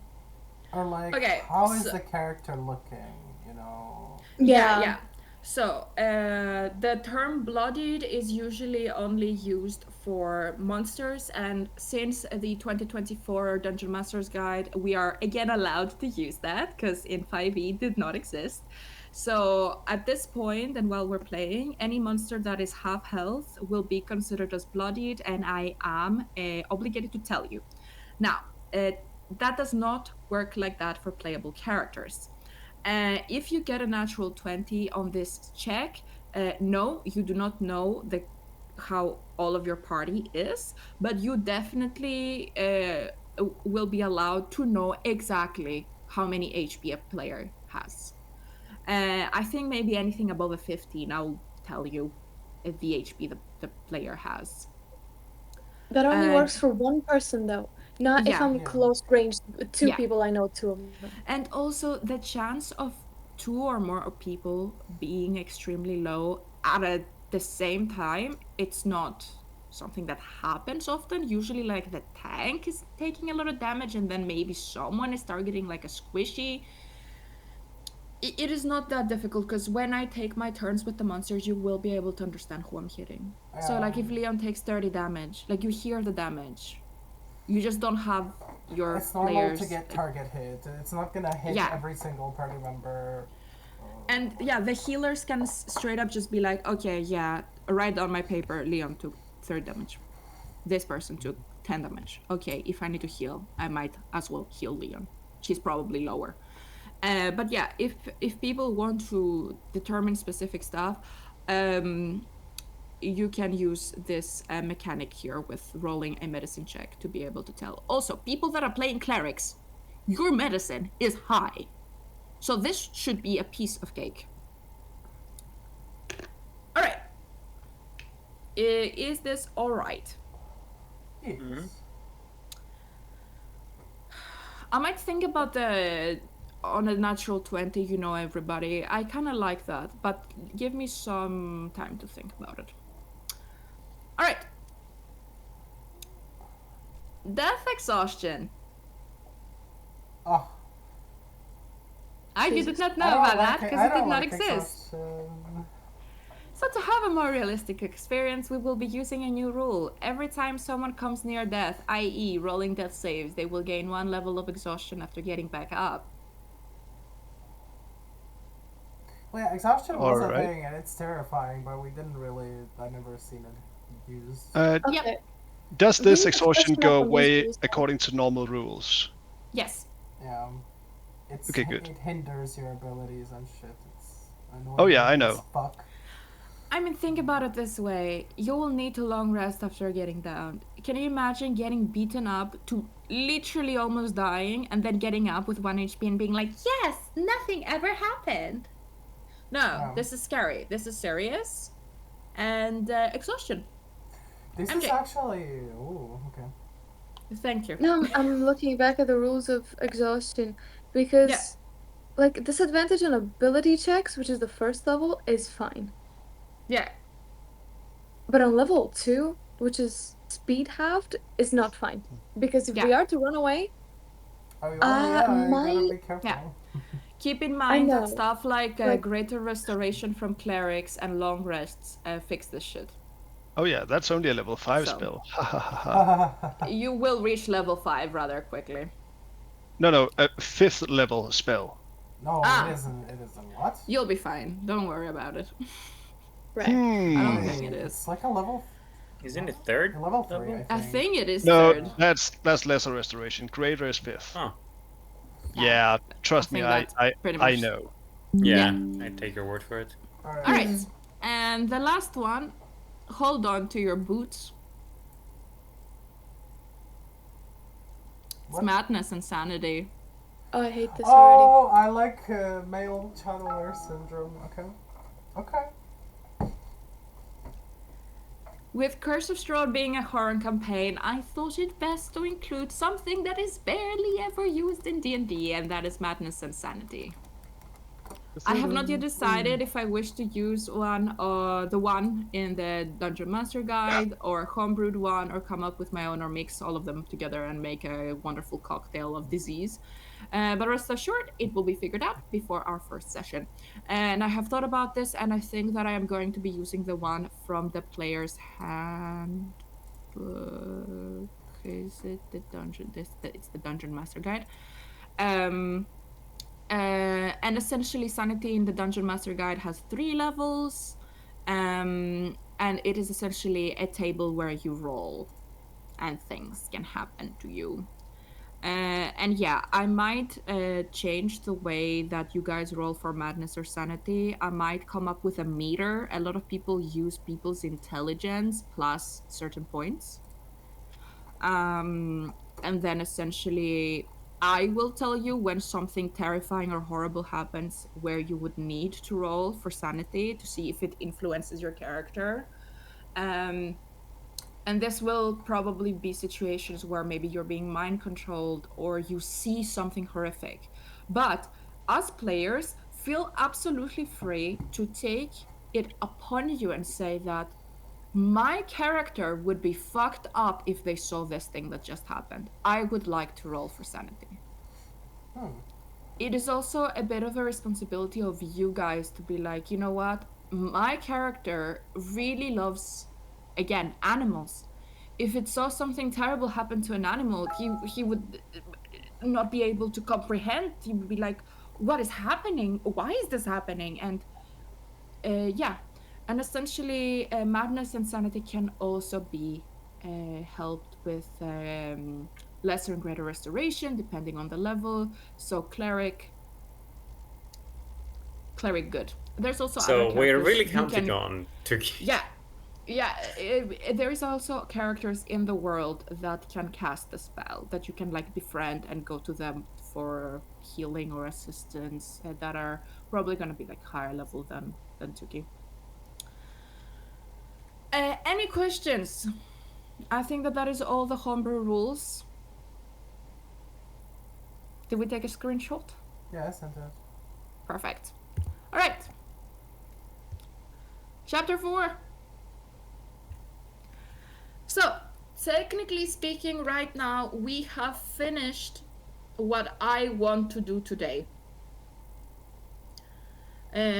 Chapter 4 is the last chapter where you're receiving information in some way, shape, or form. Chapter 5 is just like a little thing I wrote for you guys.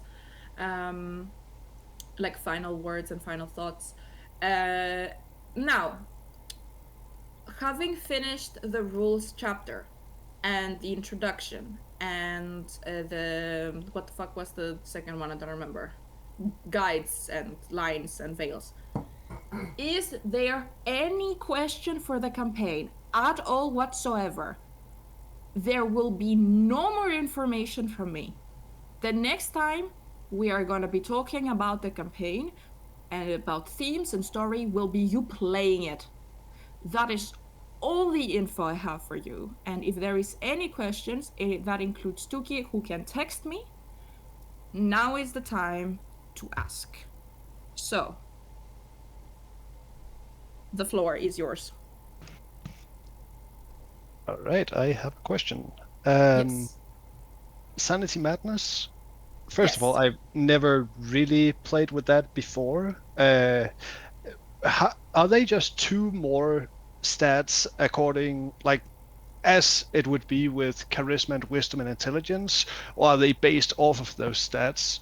And how would they play in with just, like, I suppose gameplay mechanics? Like, how would a failed or a succeeded throw impact the course of action of a situation? All right. Yes. So when I was making this presentation, I wasn't quite sure how it would work, but slowly, because it's been like maybe a day or two since I finished it. I think I finished it Thursday night, and then I added some stuff yesterday. I've had 2 days to think about it. So the ruling right now is that we're using it, or we are using the base that exists in the Dungeon Master Guide. The Dungeon Master Guide has 3 tables and 3 levels of sanity: level 1, level 2, level 3. And it has tables. Level 1 table is minimal things. Let me actually bring it up. I don't want to spoil what's in it.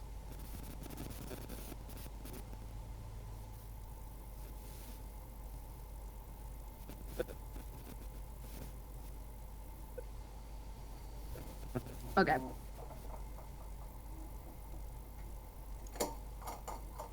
So, it says going mad.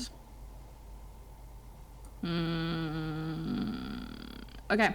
In a typical campaign, characters aren't driven mad by horrors they face and the carnage they inflict day after day, but sometimes the stress of being an adventurer can be too much to bear. If your campaign has strong horror theme, you might want to use madness as a way to reinforce the theme, emphasizing the extraordinary horrific nature of threats the adventurers face. Going mad. Various magic effects can inflict madness or an otherwise stable on an otherwise stable mind. Certain spells such as contact, other plane, and symbol can cause insanity, and you can use the madness rules here instead of spell effects for those spells. Diseases, poisons, and planar effects such as psychic wind or howling winds of the pandemonium can affect madness. That's a thing that the pandemonium has as a realm. Some artifacts can also break the psyche of a character who uses it or becomes attuned to them. Resisting a madness-inducing effect usually requires a wisdom or charisma saving throw. I think that we will decide on wisdom. Now, madness effects. In the book, they're as follows. Madness can be short-term, long-term, or indefinite. Most relatively mundane effects impose short-term madness, which lasts for a few minutes. More horrific events or cumulative effects can result in long-term or indefinite madness. A character afflicted with short-term madness is subjected to an effect for short-term madness table for 1d10 minutes. So that is the first level. A character afflicted with long-term madness is subjected to an effect from the long-term madness table for 1d10 times 10 hours. Oh. And that's the second level. The third one is a character afflicted with indefinite madness gains a new character flaw from the indefinite madness table that lasts until it is cured. Essentially, I don't know if I'm gonna keep the last one. I also hope that no one is going to go mad. I think we are more in the number 1 and number 2 kind of tables. And the way I want to work with this is that I think it is going to be your wisdom modifier plus something else. And then you will have this number. And essentially, if you fail the save, you will reduce a certain amount of points every time, like maybe 1 point or 2 points. And then there will be thresholds. So if your madness or sanity drops underneath a 15, you will be on the first level. If it drops underneath a 10, you'll be on the second level. If it drops underneath a 5, you are going to be insane. And every time you do something for yourself to get better, it will be regenerated, like health. So, curing madness. A calm emotion spell can suppress the effects of madness, while a lesser restoration spell can get rid of a character's short-term or long-term madness. Depending on the source of madness, remove curse or dispel evil might also prove effective. And a greater restoration spell or more powerful magic is required to get rid of a character's indefinite madness.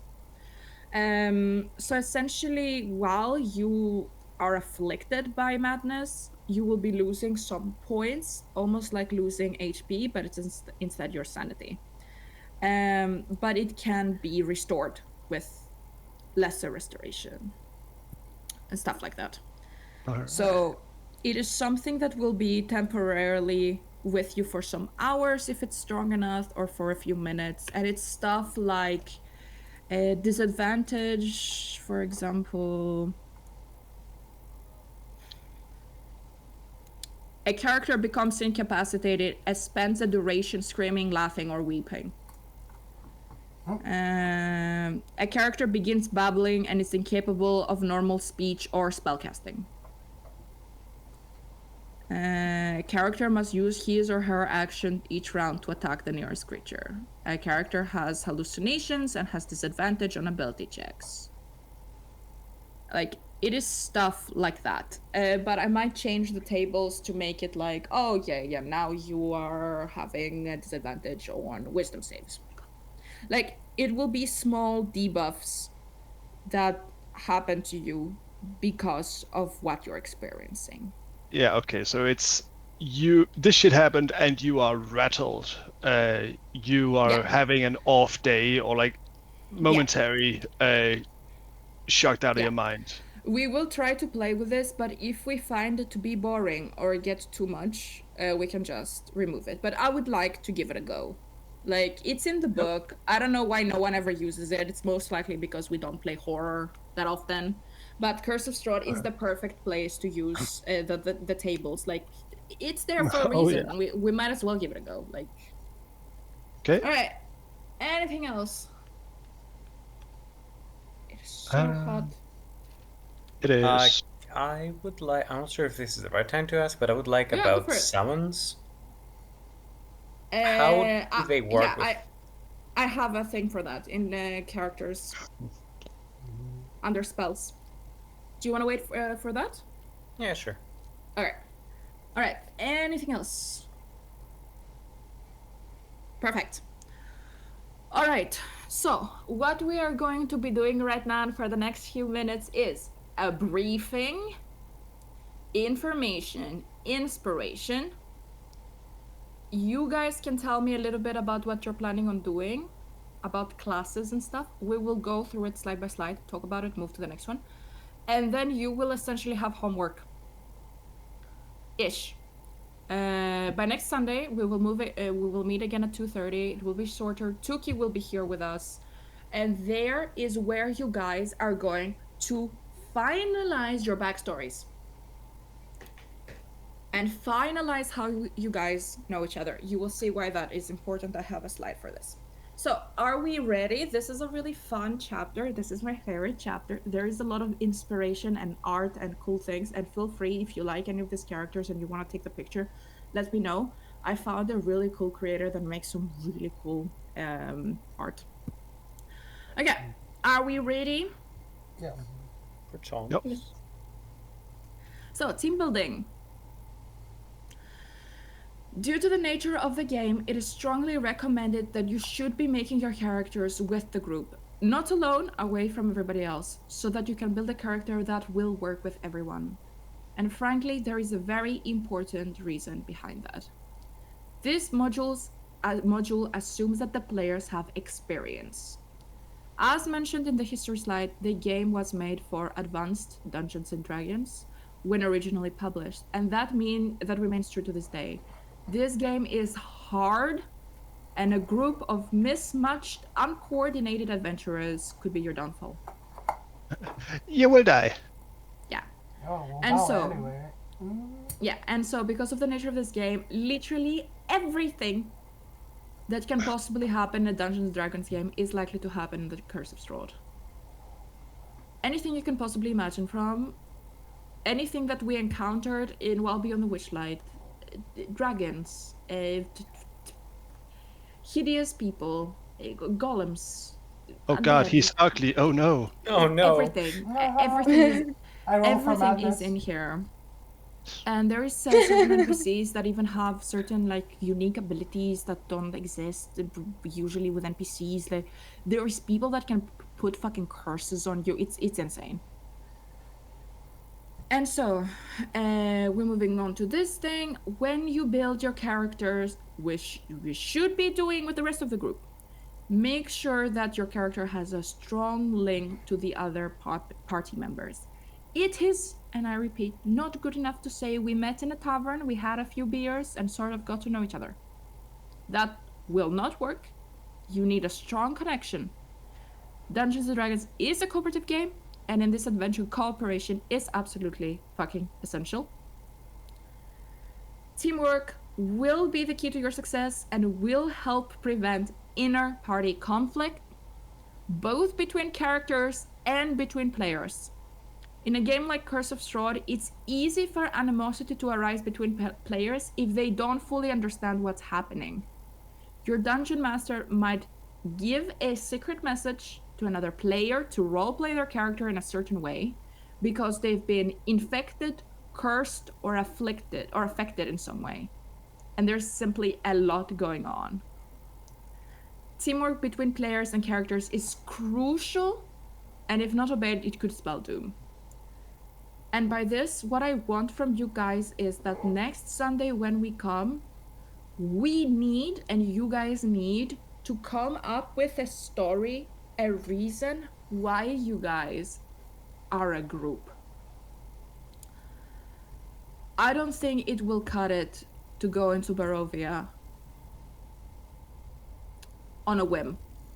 I have not yet decided on the intro. The book gives you 4 different intros to the campaign of how you get yourself to Barovia. And my personal favorite one so far, and I'm gonna put it out there and people can think about it, is the idea of a person who is really into like history or something, discovering that Barovia was a place in the material plane and then it suddenly disappeared, and kind of like go find out what happened to it. That works really well for like a wizard or like a scholar kind of type of person. And it could be very easy to be like, yes, I am putting a group together and we know each other, we know that we're going to discover this cool place, we know what we're kind of getting ourselves into. When I first had the experience to play Curse of Strahd, my DM at the time took us from a tavern, put us in a random tower that was getting overrun by cultists, and then we went through a portal and we were tossed into Barovia. And I had made a character who was from like the Shadowfell, which by the way, Barovia is in a domain of dread. Shadowfell is part of the domains of dread. I think that I need to explain this real quick for Tuki because she has no idea what that is. So you have the material plane where everything exists in there, like imagine it like a line, and then above it and beyond it are 2 copies of the same realm. One of it is the Feywild, where all the Fey and the fairies and the cool and the high on acid trip kind of shit is at, which is essentially where our previous campaign, While Beyond the Witchlight, was taking place, right? In a domain of delight. That's what they're called, domains of delight. In that place, there can be different domains, and they're called the domains of delight within the Feywild. And the same thing happens with the Shadowfell. It is essentially, again, an imitation of the material plane. It is a different plane of existence, and in there are domains of dread. Barovia is one of those domains of dread, and specifically it is a prison for Strahd. You can straight up get swiped up by fucking mist while you're walking and be in Barovia. But I feel like that is not motivational and is a little bit stupid. And the way that my DM tossed me into Barovia the first time, I had no motivation.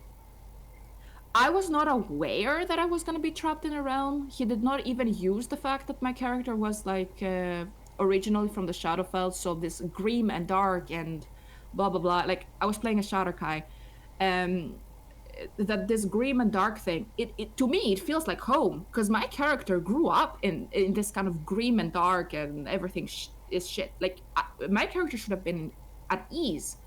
I actually did not find out that it was a domain of dread until like maybe like a year later when I read about Barovia, like by accident, while being a dungeon master myself. I do not want to toss your characters in Barovia with them not having some kind of purpose. You will find it hard to roleplay. Because I have been there. I had no reason. My character had some issues with her family that she wanted to resolve, and now she was in a plane of existence as a warlock, and my dungeon master was not even allowing me to talk to my patron. And I had no point of progressing my backstory, and I did not want to be there. My character was a cultist. She had a cult to run and a business to run and shit to do, and suddenly she was in Barovia and she had no reason to be there. I don't want you guys to find yourselves in a similar situation. I want you guys to have a reason to want to be in Barovia. And one good reason is that it went missing. We are adventuring. Fuck it, let's go. Or a parent.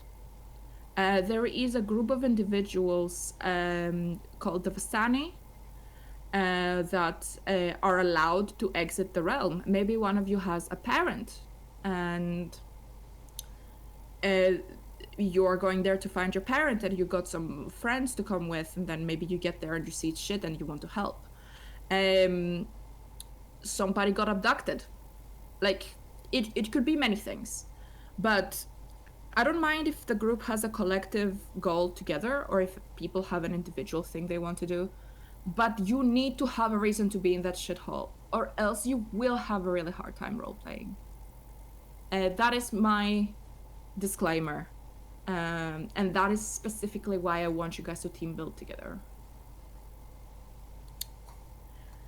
Sorry for blabbering, but I think that it is really important to say this. I don't want you guys to find yourselves in the situation I had found myself in. It was not pleasant. PTSD. Yeah.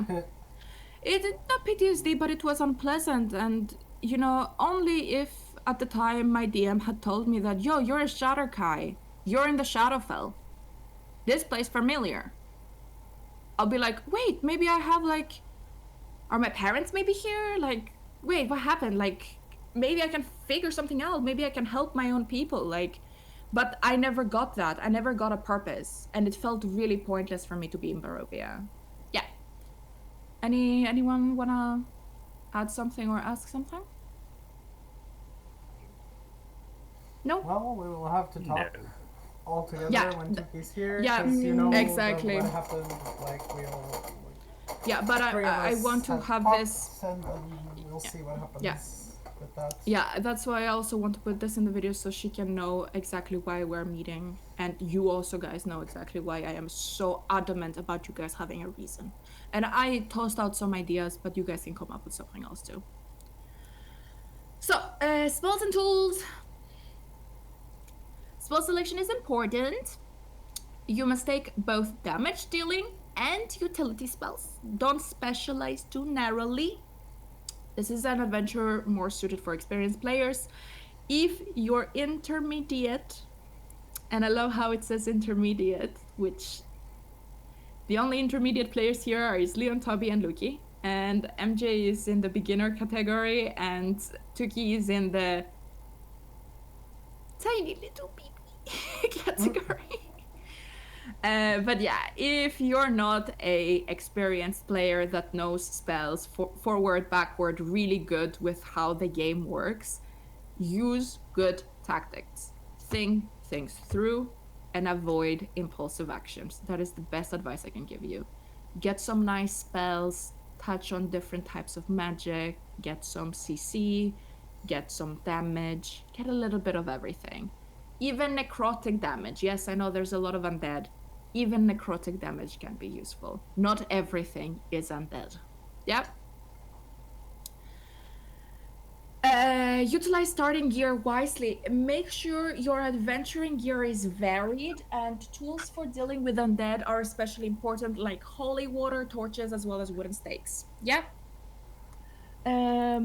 Also, I might buff a bit how much gold you guys have. I would like to have a little bit more gold than the starting gold. And yeah, you can use money in Barovia. There is shopping. It's not like That's gonna be so weird after a while. It's not like Frismere. Holy. Yeah. And it is generally good if you guys are as a group. It is also something that Critical Role does, that you guys can have somebody be the treasurer that handles everyone's gold. You can also have private gold if you guys don't trust each other, but established adventuring groups usually have a person that's like the treasurer that holds everybody's gold, and they do the math every time something is bought. Okay, alterations to magic. So, this hopefully will answer some of your questions, Luki. If it doesn't, you can ask afterwards. So, the land of Barovia resides in its own demi-plane, isolated from all the other planes, including the material plane. That's the domain of dread I was just talking about. No spell, not even a wish spell, allows one to escape from Strahd's domain. Astral projection, teleport, plane shift, and similar spells cast for the purpose of leaving Barovia simply fail, as do effects to banish a creature to another plane of existence. Ah, shucks. Nothing can leave. Things can enter. Things cannot leave. These restrictions apply to magic items and artifacts that have properties that transport or banish creatures to other planes of existence. Magic that allows trances between the border ethereal, such as the etherealness spell and the etherealness feature of incorporeal undead, is an exception to this rule. A creature that enters the border ethereal from Strahd's domain is pulled back into Barovia upon leaving that plane. For the purpose of spells whose effects change across or are blocked by planar boundaries, such as the Sending spell, Strahd's domain is considered its own plane. Magic that summons creatures or objects from other planes functions normally in Barovia, as does magic that involves an extra-dimensional space. Any spells cast with such an extra-dimensional space, such as created by the Mordekainen's Magnificent Mansion, are subject to the same restrictions as magic in Barovia. So, if you cast the Magnificent Mansion spell and then you go inside it and you cast Plane Shift, it does not work. Because you're still in Barovia. Yep. Dang, can't game the system. While in Barovia, characters who receive spells from deities or otherworldly patrons continue to do so. In addition, spells that allow contact with beings from other planes function normally. Any questions? Uki, did yours get answered? Not exactly. Okay, go for it. So my question was, if I were to summon a pet that requires, or anything really that requires concentration, yeah, when my concentration ends, what happens? Yeah, it's there. Did I not hear? They're there. Is it like they're no longer under his control, or what? Nope. So they just walk away. Depends on what. Okay, so creatures in D&D that are not your PCs have 3 states: neutral, friendly, and Yeah, I don't remember the last one. Whatever. Yeah, aggressive. Yeah, hostile. Yeah. So if you summon a hostile fucking demon, the spell usually says that the demon is hostile towards you too. Like, you had a spell like that in Wild Beyond the Witchlight. Yeah. When your concentration ends, that thing will be hostile. That thing will be like, why the fuck you summoning me here? Fuck you. I'll want to kill you. If the thing if the spell says that it's something like you summon a rabbit, the rabbit is probably neutral. If the spell says you summon a friendly unicorn, that means that the unicorn is friendly. and it was probably more inclined to stay with your party if you wish to do that. Huh. Okay, What so about, then just plays around the nature of whatever I summon. Sure, yeah. So that goes for familiars, right? Creatures that you get to control directly. They like it just never ends or something like that. Another thing that needs to be here under alterations in magic is that in this book there is a specific section that is like, magic looks different here.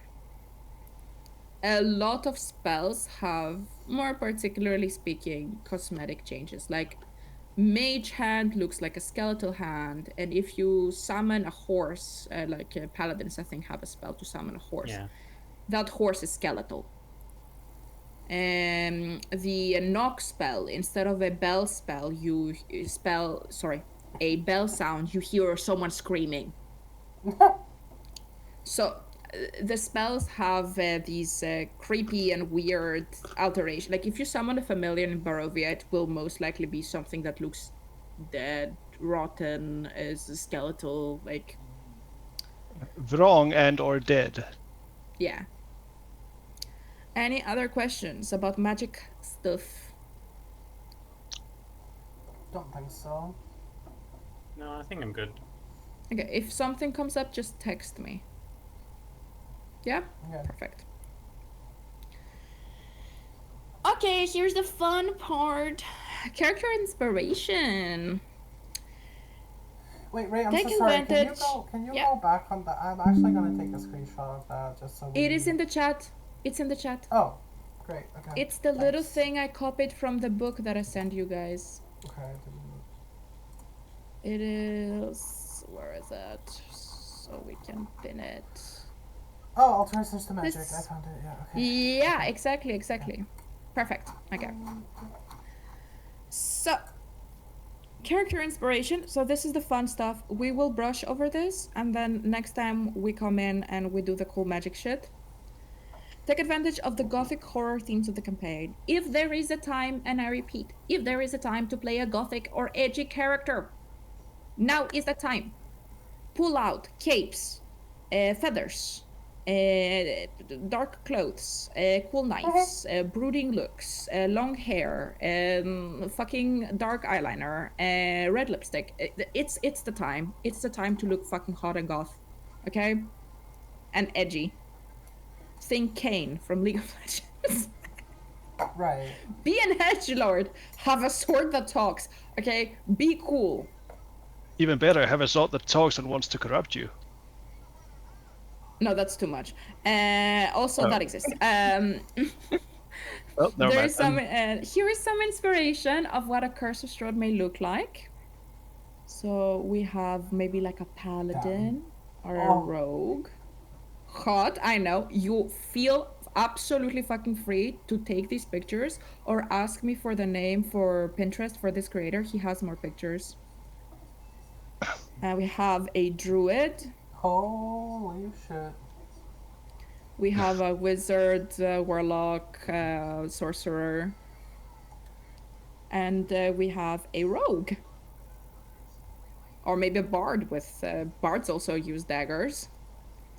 So... Damn, you found all the hard people, jeez.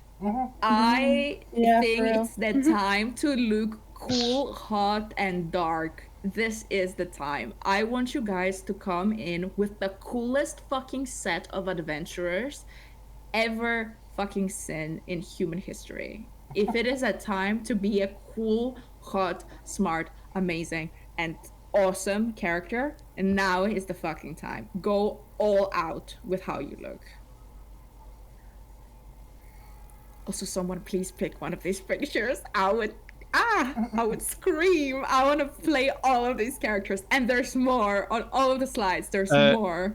Please send the screenshot in chat, because sheesh. I will send the account on Pinterest, and this creator has the images categorized by race. Yeah. So please do send, yeah. And they're all this like watercolor thing. And funnily enough, they are AI generated and they don't look AI generated. So this is probably like a good paid AI. And and they're like watercolor theme. I'm screaming. Okay, sorry. Artsy Rebecca is having a fucking roller coaster ride. Okay. Class selection. We can talk about this. Here's another one. She's probably either a sorcerer or a warlock reading her patron's book. Isn't it cool? I know. That's so dope, actually. Yeah, I know, right? It's never too late to have a female character in Leon. No. Fucking. I already played Fucking literally, the abyss stared back.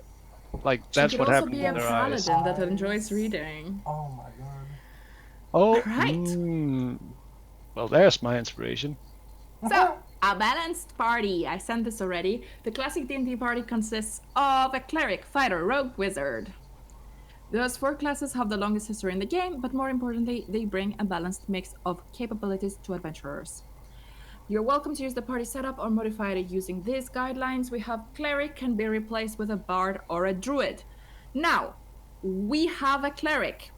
Tuki is playing a cleric. Congratulations, Tuki. You are now a healer. You're about to talk to yourself. Why would she talk to her? Because praying is basically that. Praying, Sorry. yeah. I have talked to her about a cool idea about who her, not necessarily, God could be. And if she chooses what I suggested, I will be head over heels. And let's just say that my original character and her character can just be lesbian lovers or something. I don't know. Isn't it? Okay. Yeah. Well. Yep. Fighter can be replaced with barbarian, monk, paladin, or ranger. Tobias? Hello? Have you reached a decision? I have-ish. I want to clear something up with you first. Let's talk about it. Now or later? Let's talk. Yeah, now. Alright, now. Okay, fine. I'm thinking of being a paladin and having either the paladin be amnesiac, as in he doesn't remember which god he prayed to. Oh my god. And he's gone to Barovia to find out if his former deity that he prayed to might be here instead, because he knows that it's a closed system. Either that, or simply a paladin that got sent by his god to Barovia to find one of the god's old friends, or perhaps just he lost contact with his god and he knew that the god was heading to Barovia. Something like that. I have a good idea that can round up your first idea. Not necessarily amnesia, but the aspect of being part of a culture that plays to an unknown god forgotten to time. Barovia was taken and snatched away from the material plane. It was a town in the Sword Coast. There is a essentially group of paladins that have some connections to a dragon, I think it was. And I think that they pray to is it like the sun, not the sun god, something like a sun related god.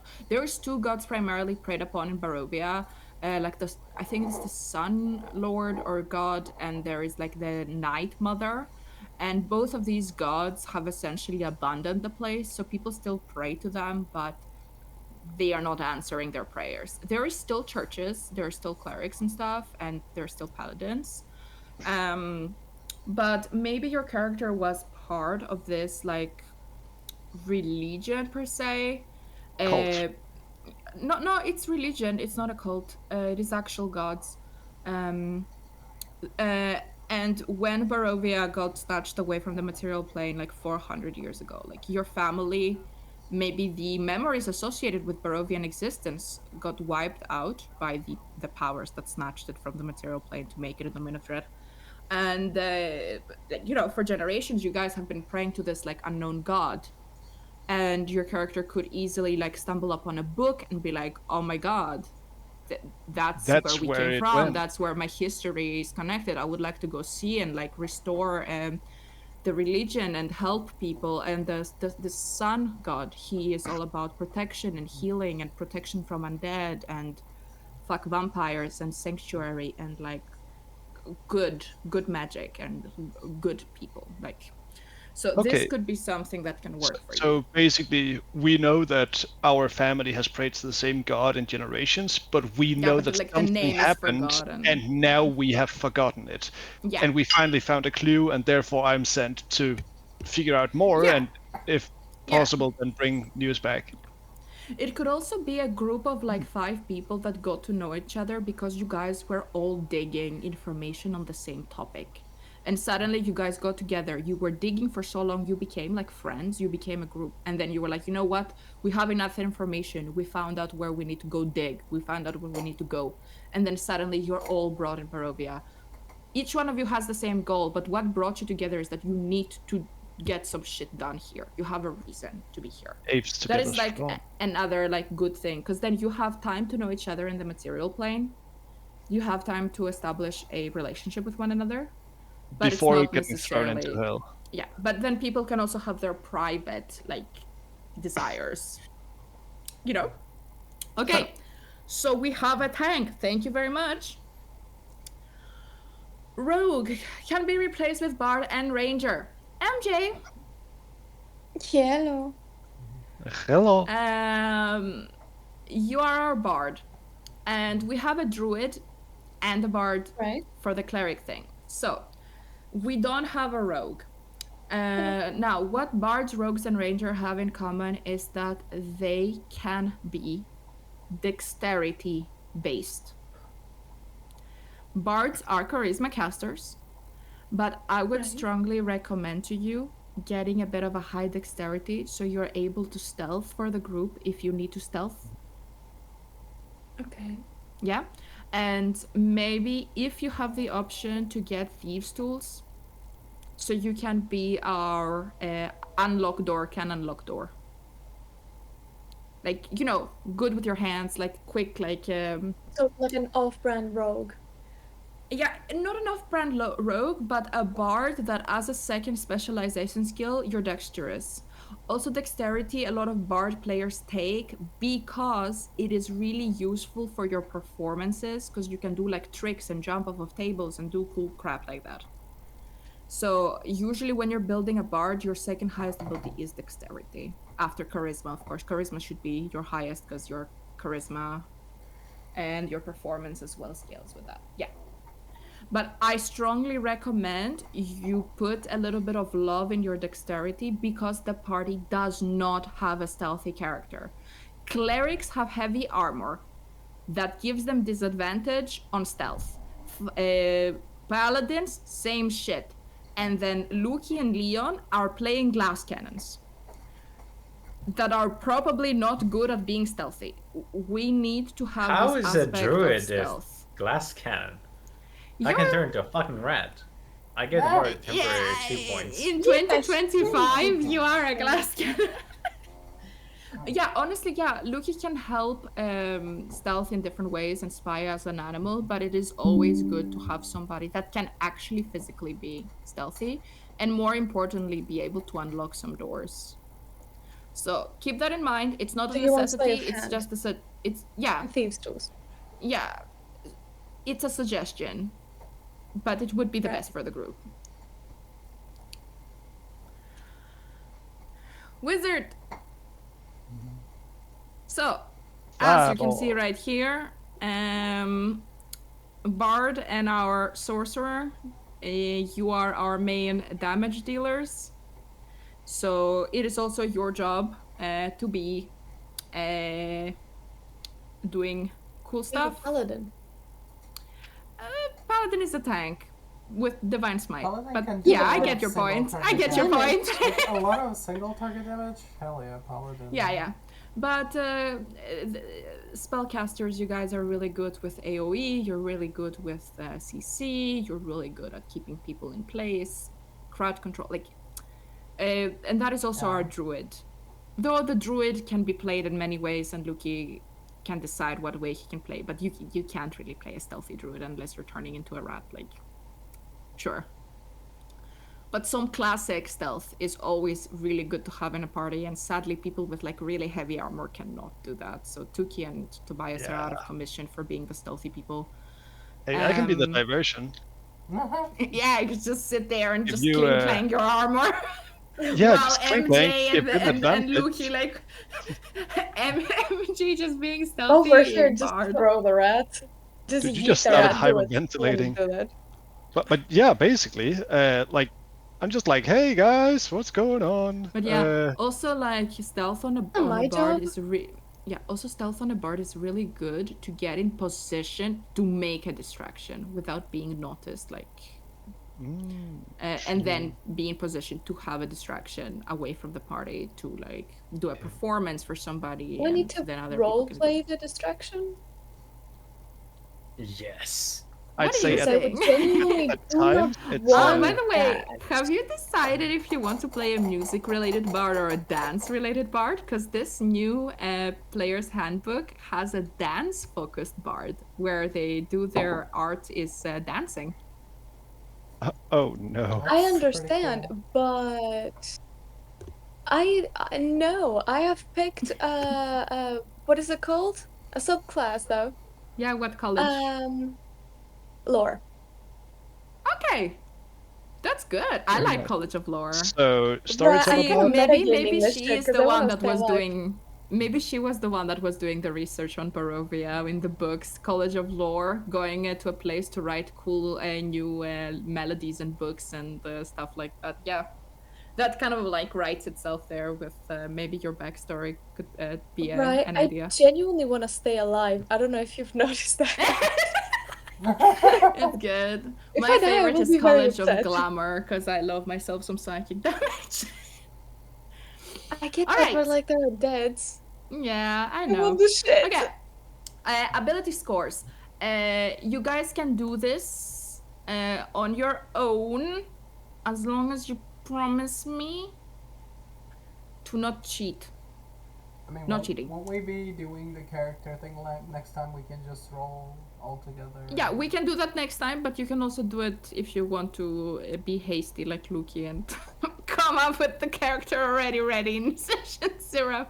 I don't know what people want to do. Just do whatever makes you happy. If you don't want to do it, leave it be Saturday. So how do we determine ability scores? We are assigning obviously to the abilities. So I have added a different thing that we are going to do either rolling dice or by point buy. Has anybody in here done point buy before? Nope. No. Perfect. Is that like a thing from Baldur's Gate or what? I'll explain it. I'm not quite certain. So rolling dice is the normal thing. You roll 4d6, 4 6-sided dice, and you drop the lowest one and then add the remaining 3. And this is done 6 times to generate the scores. That is rolling dice. Point buy. Each character starts with a 8 on all 6 scores. And then the player has 27 points to increase these scores. The cost of increasing a score is varying depending on the target score. The maximum you can give to one of your scores is 15 and the minimum is 8. And this is the chart. So it has a cost. So if you want to increase one score to 12, you need to spend 4 of these 27. If you need to do 15, you need to spend 9 of these 27. And essentially that is how this works. I might increase it to like a 30. You can think about it and choose one and we can do it next time, yes? Wait, okay. We can start with a character having 18 on a stat? 15 maximum. Yeah, if you roll, you can get. If you roll, yeah. Higher, but rolling is risky, and I usually recommend having me roll them because I can be a little bit more forgiving. If you want to roll them yourself, unless you get something that is lower than an 8, I would say do not re-roll that. We're not re-rolling and then a 1d4 and then re-roll the times that we. No, that's not what I'm saying. I'm saying that rolling dice can be done 2 different ways. Either you do it by yourself, And unless you get something that is lower than an 8, like getting 4 1s, then what? Your ability score is 3? That's stupid. So anything under an 8, you reroll. But you could end up with 3 8s and 2 10s and 1 15. That is not very good scores. But if you have me roll them, I can re-roll a bit more if I feel like your character is not too powerful. I kind of like my playable characters to be a little bit powerful. I don't want them to be measly. I don't like that. I don't think that's fun. But yeah, point buy is something you can definitely do. I feel like I want to increase the 27 to like 30. To give you guys a little bit more points to spend to make the characters a little bit more powerful. But you can still decide next time what you want to use, yeah? Okay. Yeah. Hit points. By the way, this is an ASMR Bard picture. I quite like it. Players can choose to use the average roll or roll for themselves, but I recommend average for hit points. You know, you have the option to roll your hit points. I do think that average is best. And backstories. You guys will get this right now. So, I suggest you write a backstory before you pick your proficiencies, as that usually makes for a more accurate character. A PDF or Word document will be provided with additional information to help flesh out your characters. There you will find space for your backstories. When writing a backstory, focus on who your character is and their relationship and bonds with others, primarily your fellow adventurers. Due to the nature of the adventure, it will be unlikely that you are going to meet NPCs mentioned in your backstories, but it is still nice to come up with 1 or 2 people as well as a family if your character has any, in case they come in handy narrative-wise, like, I don't know, Strahd pulling them in to torture you or something. Just have an NPC or 2, but don't expect to see them. Important info must be transferred on D&D Beyond before session 1. And all finished files must be sent to the DM at least a week before session 1. I will send you this thingy once we're done with this. And yeah, there is player primer stuff. Give me one moment. It's the last one. Okay. I'll just read about this, and then we're doing it again next time. During our first meeting, I provided you guys with the player primer. Hopefully you have read that. Now by next Sunday, please read that. And from there, players must roll and choose a hometown, family, fate, relationship, phobia, optional, food, drinks, quirks, and a mysterious secret. The mysterious secret is unknown to the players, and the list is only available for me. You will either roll it if you don't have a clear vision for your character, or I will choose what I feel is best fitting your character. And other people don't know this. So your mysterious secret is mysterious, and the other players don't know what it is. Maybe they will find out. You can probably tell them if you want to, but we started as it being a secret, yeah? And this is also something we will do once we come back Sunday, where you guys have an idea of who your characters are and we talk about them a little bit, yeah? And for the people that were a little bit concerned about keeping some secrecy or something with their characters, when we come and talk about characters next session, you guys don't have to come in here and share every single information and aspect about your character's life, especially if you want to keep some stuff secret. Share with them what you would have shared with them during the time you got to know each other. The point is that I want you guys to be friendly. Maybe you guys have nicknames for each other already. Like, you will also see it in the papers that I'm gonna send you. Actually, we are done, so I can show you that.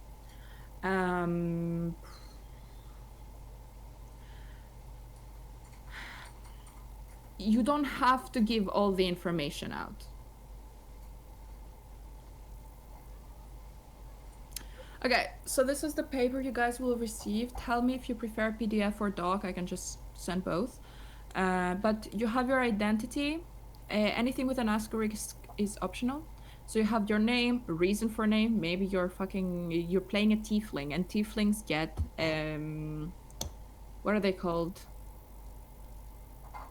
Fuck me. They are named after virtues, because in their culture it is a belief that whatever you're named, that's what you're gonna become. So somebody could be called tragedy or fucking happiness, or it is usually things that it's a cultural thing. So maybe your parents named you tragedy because when you were born something tragic happened in the town, and now they think you're bad omen. I don't fucking know.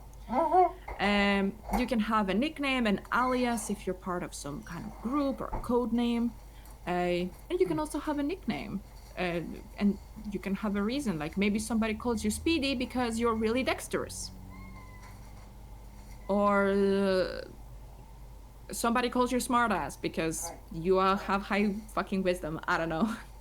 Your gender, your sexual orientation, religion and moral philosophy if you believe in a god, organization if you're a rogue. And then there is some appearance you guys can fill in already, as well as like a description if you have a picture of what you're wearing. Background, hometown, culture, heritage if you have one. Mother tongue is what you were raised up. Most people usually have common. Important life events or regrets. I think that this is also kind of like optional. And regrets are also optional. Some important life events could be like, I lost a friend when I was young and like I regret like not helping him or something. Skills, professional qualifications. This is the place where you put I'm proficient with a bucket. Kind of stuff. The chapel in the town got caught on fire and we used a lot of buckets to put out the fire, and I used them so much I'm now proficient with a bucket. I don't know. So yeah, talents, you can be talented with music, you can be talented with art. Languages is the rest of your languages. Qualities, disabilities, allergies, chronic illnesses. Maybe you want to make your character allergic to bread. I don't know why would you, but it's a possibility. Strengths and weaknesses, that is also for your character. If you're really weak when you see tall women with dark hair and big boobs, that can go in under weaknesses, you know? That's just universal. What are you talking about? Or like no. twinky blonde guys with dreamy blue eyes, like that could be a weakness. Yes, Or seeing people in need, or seeing people beg for money. Maybe that's a weakness for you and you can never resist it. Like you have to give them some coins. Desires. These are your primary yearning, goals, and wishes. This is where you will be like, my primary yearning is to go to Barovia and find out what happened to this like paladin order. Or my primary yearning is to go to Barovia and find out what happened to this town. Why did this disappear from the material plane? Goals and wishes could be other stuff. A goal could be to become the most powerful sorcerer the land has ever known, and I don't know what else could fall under wishes. Favorites is favorite stuff like food and shit. We can fill that up next time. Other stuff: fears, secrets, habits, hobbies, not hobbits.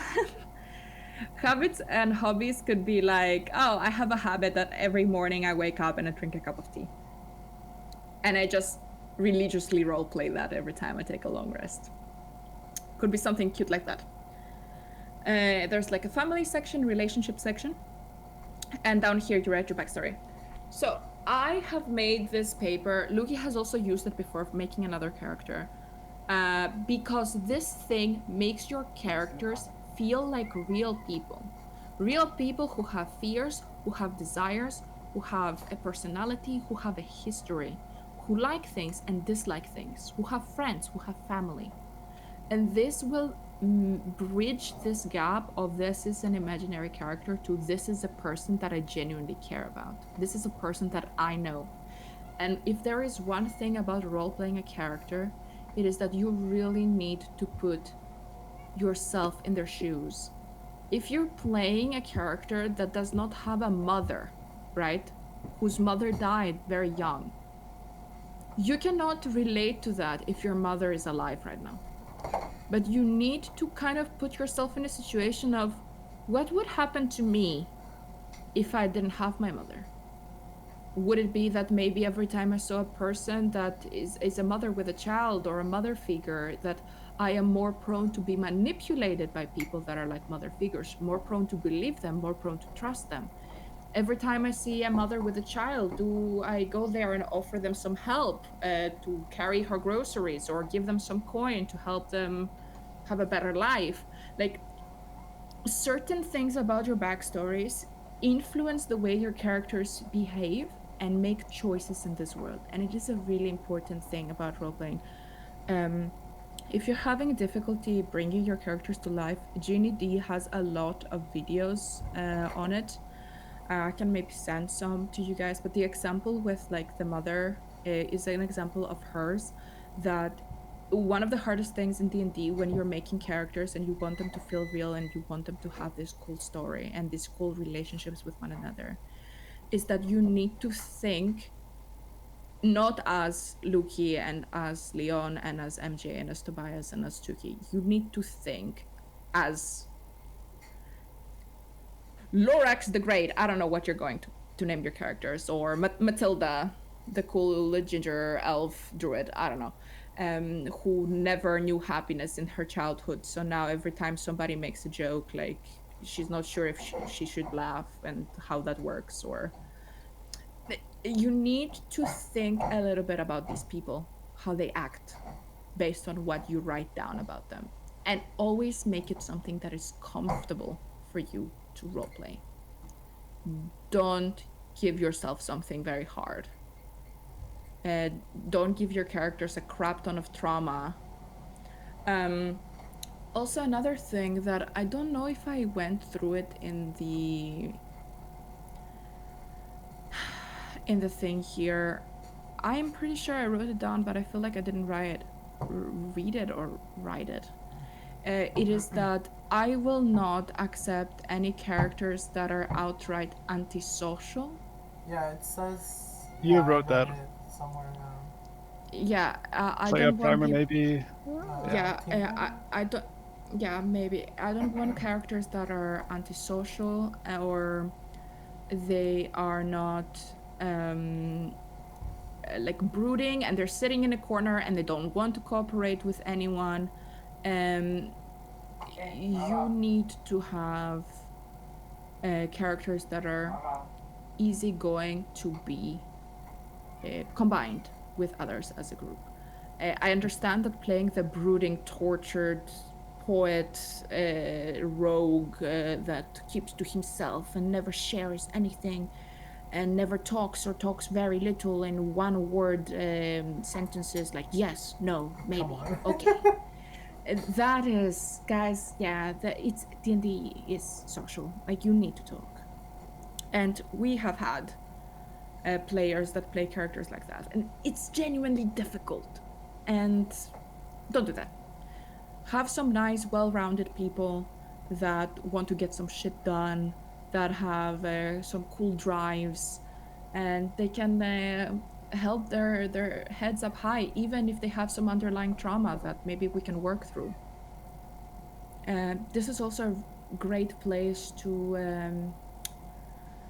essentially maybe you have a traumatic experience as a child and you come to this land and you want to help the children. Maybe it is a way to overcome some trauma, and you can take inspiration from like the trigger warnings. Maybe your character was kidnapped when they were young, and now every time they see kidnapping, they want to right a wrong or stand up for women, or it's mostly women that is sexism towards. I'm so sorry. Because they grew up in a really sexist family that was like suppressing them, and now they're overcoming this trauma during this adventure. Just don't give your character some really heavy shit like my entire family got bombed and now I have depression. No, like there's enough depression here, but also don't you go making me characters that are like, I'm so happy all the time. and I love everything. And every time I see something scary, I freak out and I want to run away and I cry and I don't want to touch anything because everything disgusts me. That's also not gonna work. Happy-go-lucky characters and super fucking depressed characters won't work. We are looking for the sweet spot. A little bit of everything makes a whole person. Yeah. And also think about yourselves. You have your good moments, you have your bad moments, but all of these moments together make you you and make your life. Sadly. Yeah. Life is not black or white. And super happy and super sad won't work. A little bit of everything. And always try to give your characters something that makes them a little bit special, something that brings a little bit of joy,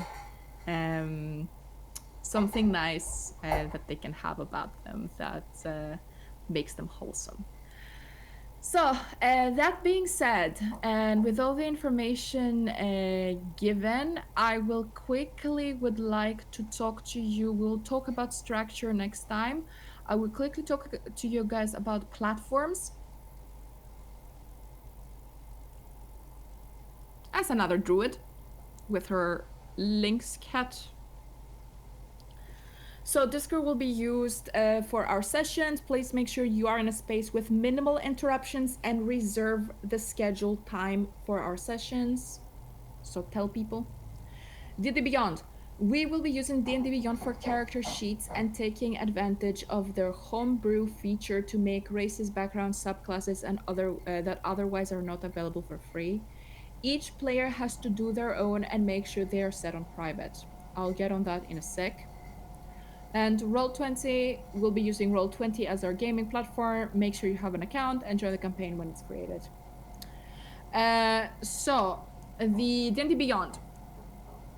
Because we're not made out of money, we are to be using D&D Beyond without having any books. I have a feeling that I will have to buy for us the player's handbook, primarily not because of races and classes, but because I think you guys don't have access to all the spells from the player's handbook, which is stupid. And there's other spells, like Luke, I think, noticed that, for example, like Silvery Barbs is not part of the player's handbook. So, if your character can get Silvery Barbs, you might have to homebrew that spell and then add it. So yeah, use the spell lists in the what is it? Wiki the the wiki dot. And you don't have to necessarily only use the new spells. You can look at the spells here as well. Okay. But yeah, whatever spell has been updated for 2024, use that. But if you can't find something, go here. Sadly, like D&D Beyond has all of its content behind a paywall, and when creating a character, you can use the new D&D, what do you call it? So, you can use the new classes for 2024. So when you're creating your character, you will have to enable homebrew. Yeah. And not this. No 2014 rules. We're playing 2024. Yep. And the homebrew is enabled so you guys can add whatever you create. The legacy non-core may conflict with core rules. Include sources that are out of print. That's okay. That could be some unearthed kind of crap. If you're unsure about something and it looks weird, just ask me. So when you're making your character, also make sure that it's only shared with the campaign only or private. And you will be able to see that when you come here in classes, because we turned it's also with kind of crap, Leon. Because we turned off the 2014, it's only giving us the new ones from 2024. And the thing is that here, even the subclasses are so fucking minimal. They are so fucking hungry. There is literally one college available, and that is lore. Good job, MJ. You chose wisely. Yeah. There is literally one thing available for free for almost everything, which means that you guys can pick whatever you want. Unearthed Arcana, something that's been updated for the new D&D, yes. Something in the old D&D, sure. You can pick whatever you want, but you will have to homebrew it. And then it will be here. I'll By show you in a homebrew, second. it I'll is show you in a second. meant Yeah. that we just copy paste I've from actually whatever we done that Google, before. or Okay, I remember. And there's not that many spells, but you can also homebrew spells. Just make sure you copy them properly, okay? But the majority of them are here. But I think that I might as well fucking buy the book online, even though it's like, what, 200, like 30, 40 euros. I don't know. I think it will be easier, maybe just for the spells. I would rather have the physical copy of the fucking book, but it is how it is. I still think that it is so stupid that when you buy a book, they don't have a code in the back that says here, so you can have it online, motherfucker. No, you have to buy the book twice. It's rude. where's money? All right, now, home brewing, where is it?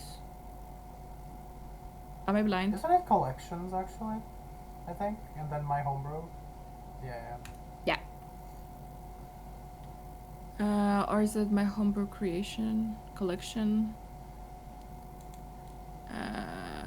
Where can you create? Yeah, here. Create yeah. Okay, all of this shit, you can go here, find thing you like. Example, go to the correct one first of all. And yeah, these are the only ones released right now. There's some shit in the Unearthed Arcana as well that can be found right here. But let's just say that... Let's go Unearthed Arcana, who cares? That Tobias wants to play Paladin, Oath of the Noble Genies. Unearthed Arcana, not released yet. I do.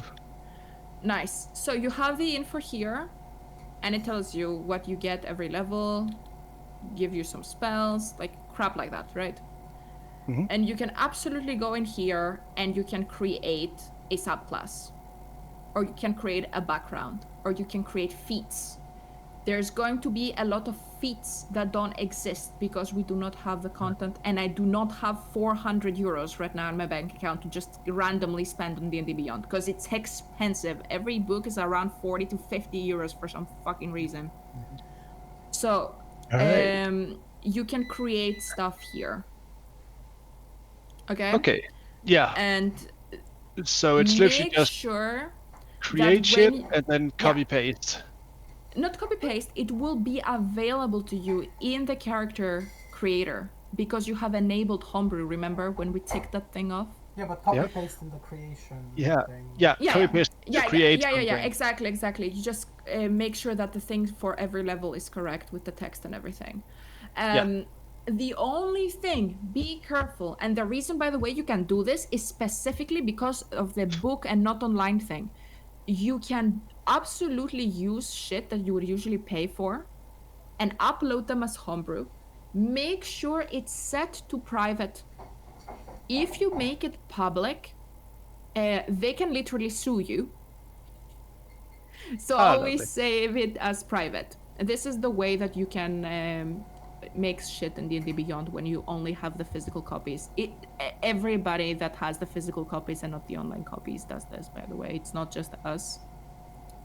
It is just a workaround, but like, yeah, when you're creating a feat, you can like, you know, create from scratch, and you go into like a creator will give you some crap here, read that. But eventually you will have an option to set it to like, Yeah.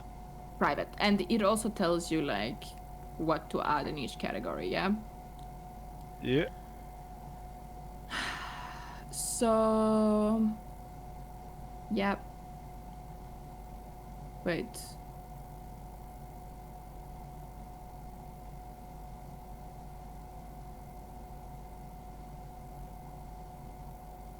Well, you can figure that out. If somebody gets exceptionally confused, let me know.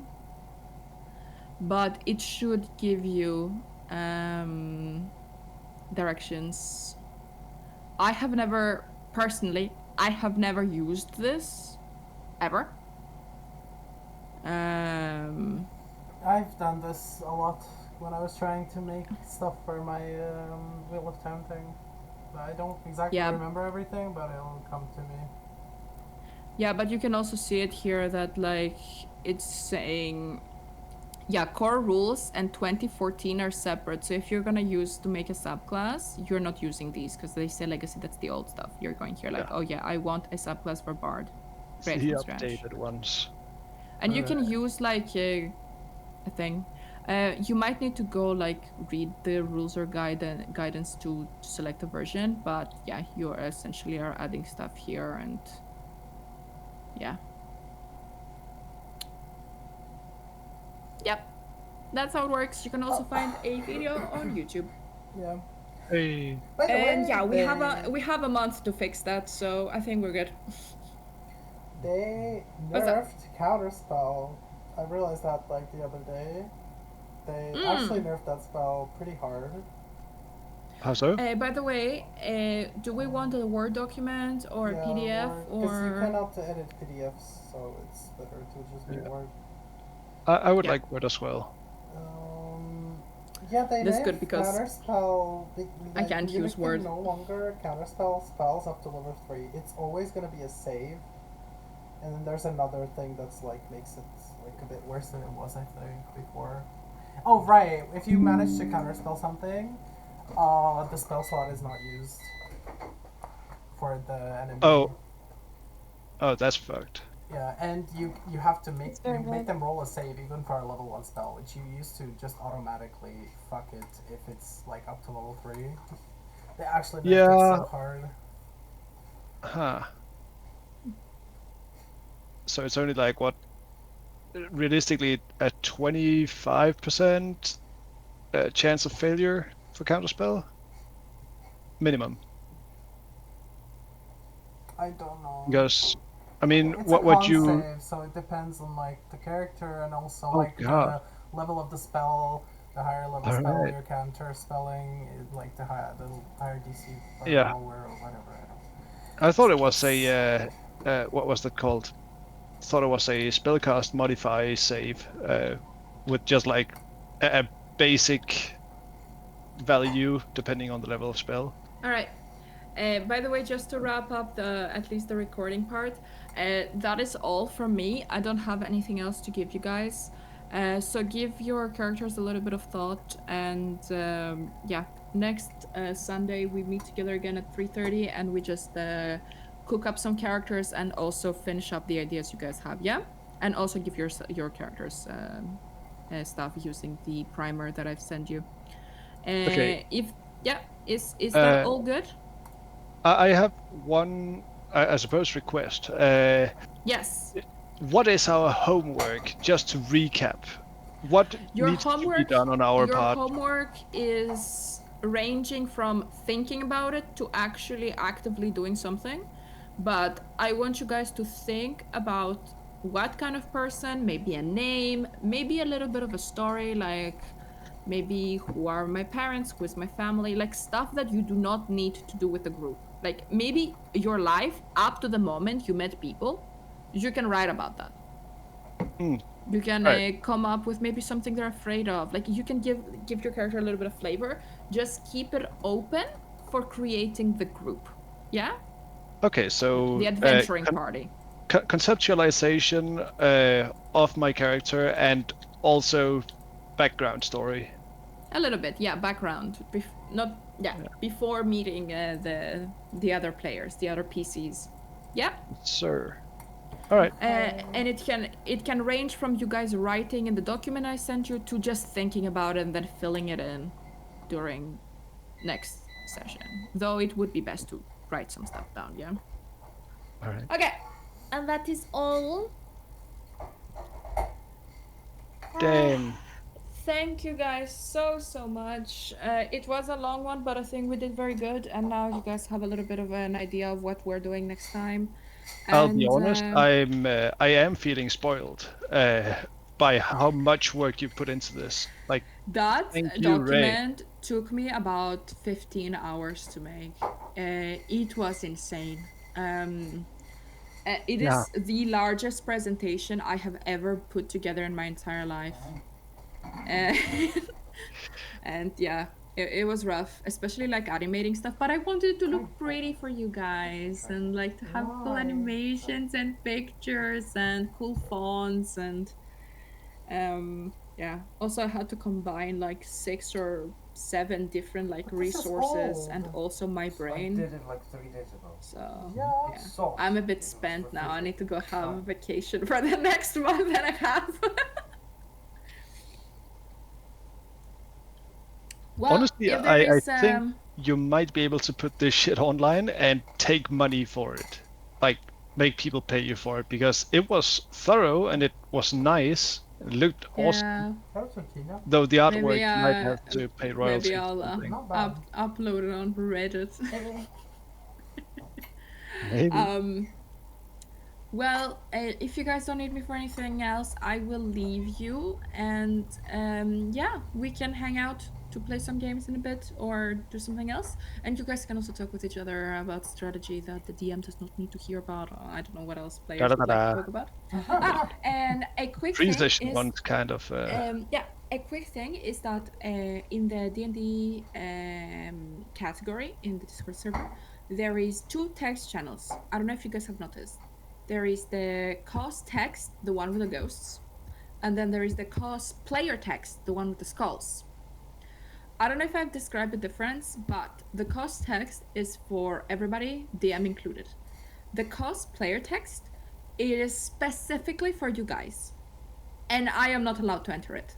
I have muted it. I have no idea what's going on in there. You can talk about whatever you want. I am never going to go in there. And it is also the text channel in which you guys can type shit during playing if you guys want to talk about something. Because when you're playing at a table, it is much easier to like whisper or talk with somebody without interrupting. But because we're using microphones and we need to take turns speaking, sometimes people want to make a joke or want to say something, and there's sadly not enough space for people to do that. So you can use that player text chat to talk about stuff, strategize, synchronize, I don't know, without me knowing about it. I solemnly swear to not go in there and read any of the messages. So that space is yours, and it is like a safe space for you guys to talk about stuff without the DM knowing. To conspire. Yeah. All right, nice. Perfect. And then I will take a look at...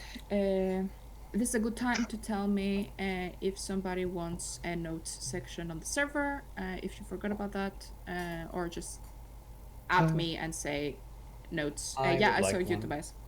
Yeah, I would like one. I know you, and Tobias also. So I will make you guys some special channels. It will be underneath the voice chat where you can write, if I can do that, where you can write your notes. All right. That being said, anything else? No.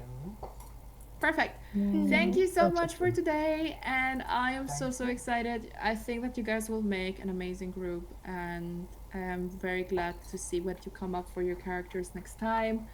And thank you so much for being here with me, and cheers. Thank you. I'm excited. Well, I'll see you guys around. Take care, okay? All right. Take care. Bye. Thank you so much. Bye-bye. Alright. Sheesh. That was a round and a half. Are we leaving or are we talking our backstories? Do we want to do that? Tuki is not here, so probably I'll not. be honest, I'm kind of I'm low on battery at current moment. I'm okay for just existing in the same room, but anything totally productive is get that. It has probably been 4 I hours. also want to go. Luki just left instantly, so. Okay. Well, alright. Should we though, like, talk it out before the next session? Are we okay with that? I feel like no, to be honest, because Tuki's not there.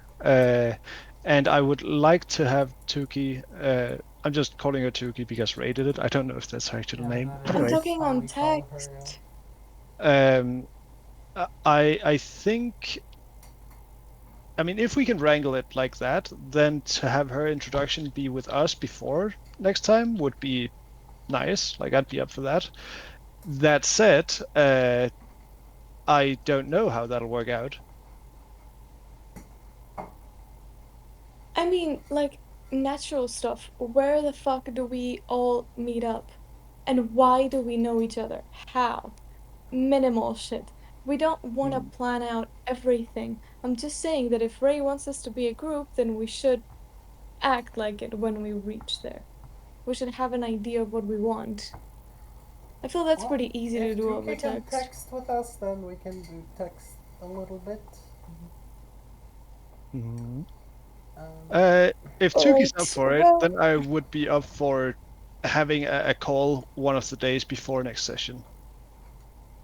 She's not on. She's not gonna be online. That's why I didn't say a call. Texting though. I mean, on vacation, you could spare like an hour texting with somebody. No. Maybe we'll see what she says. But yeah, she's away. She's traveling. So yeah. Okay. Well. Yeah. I'm gonna go then, guys.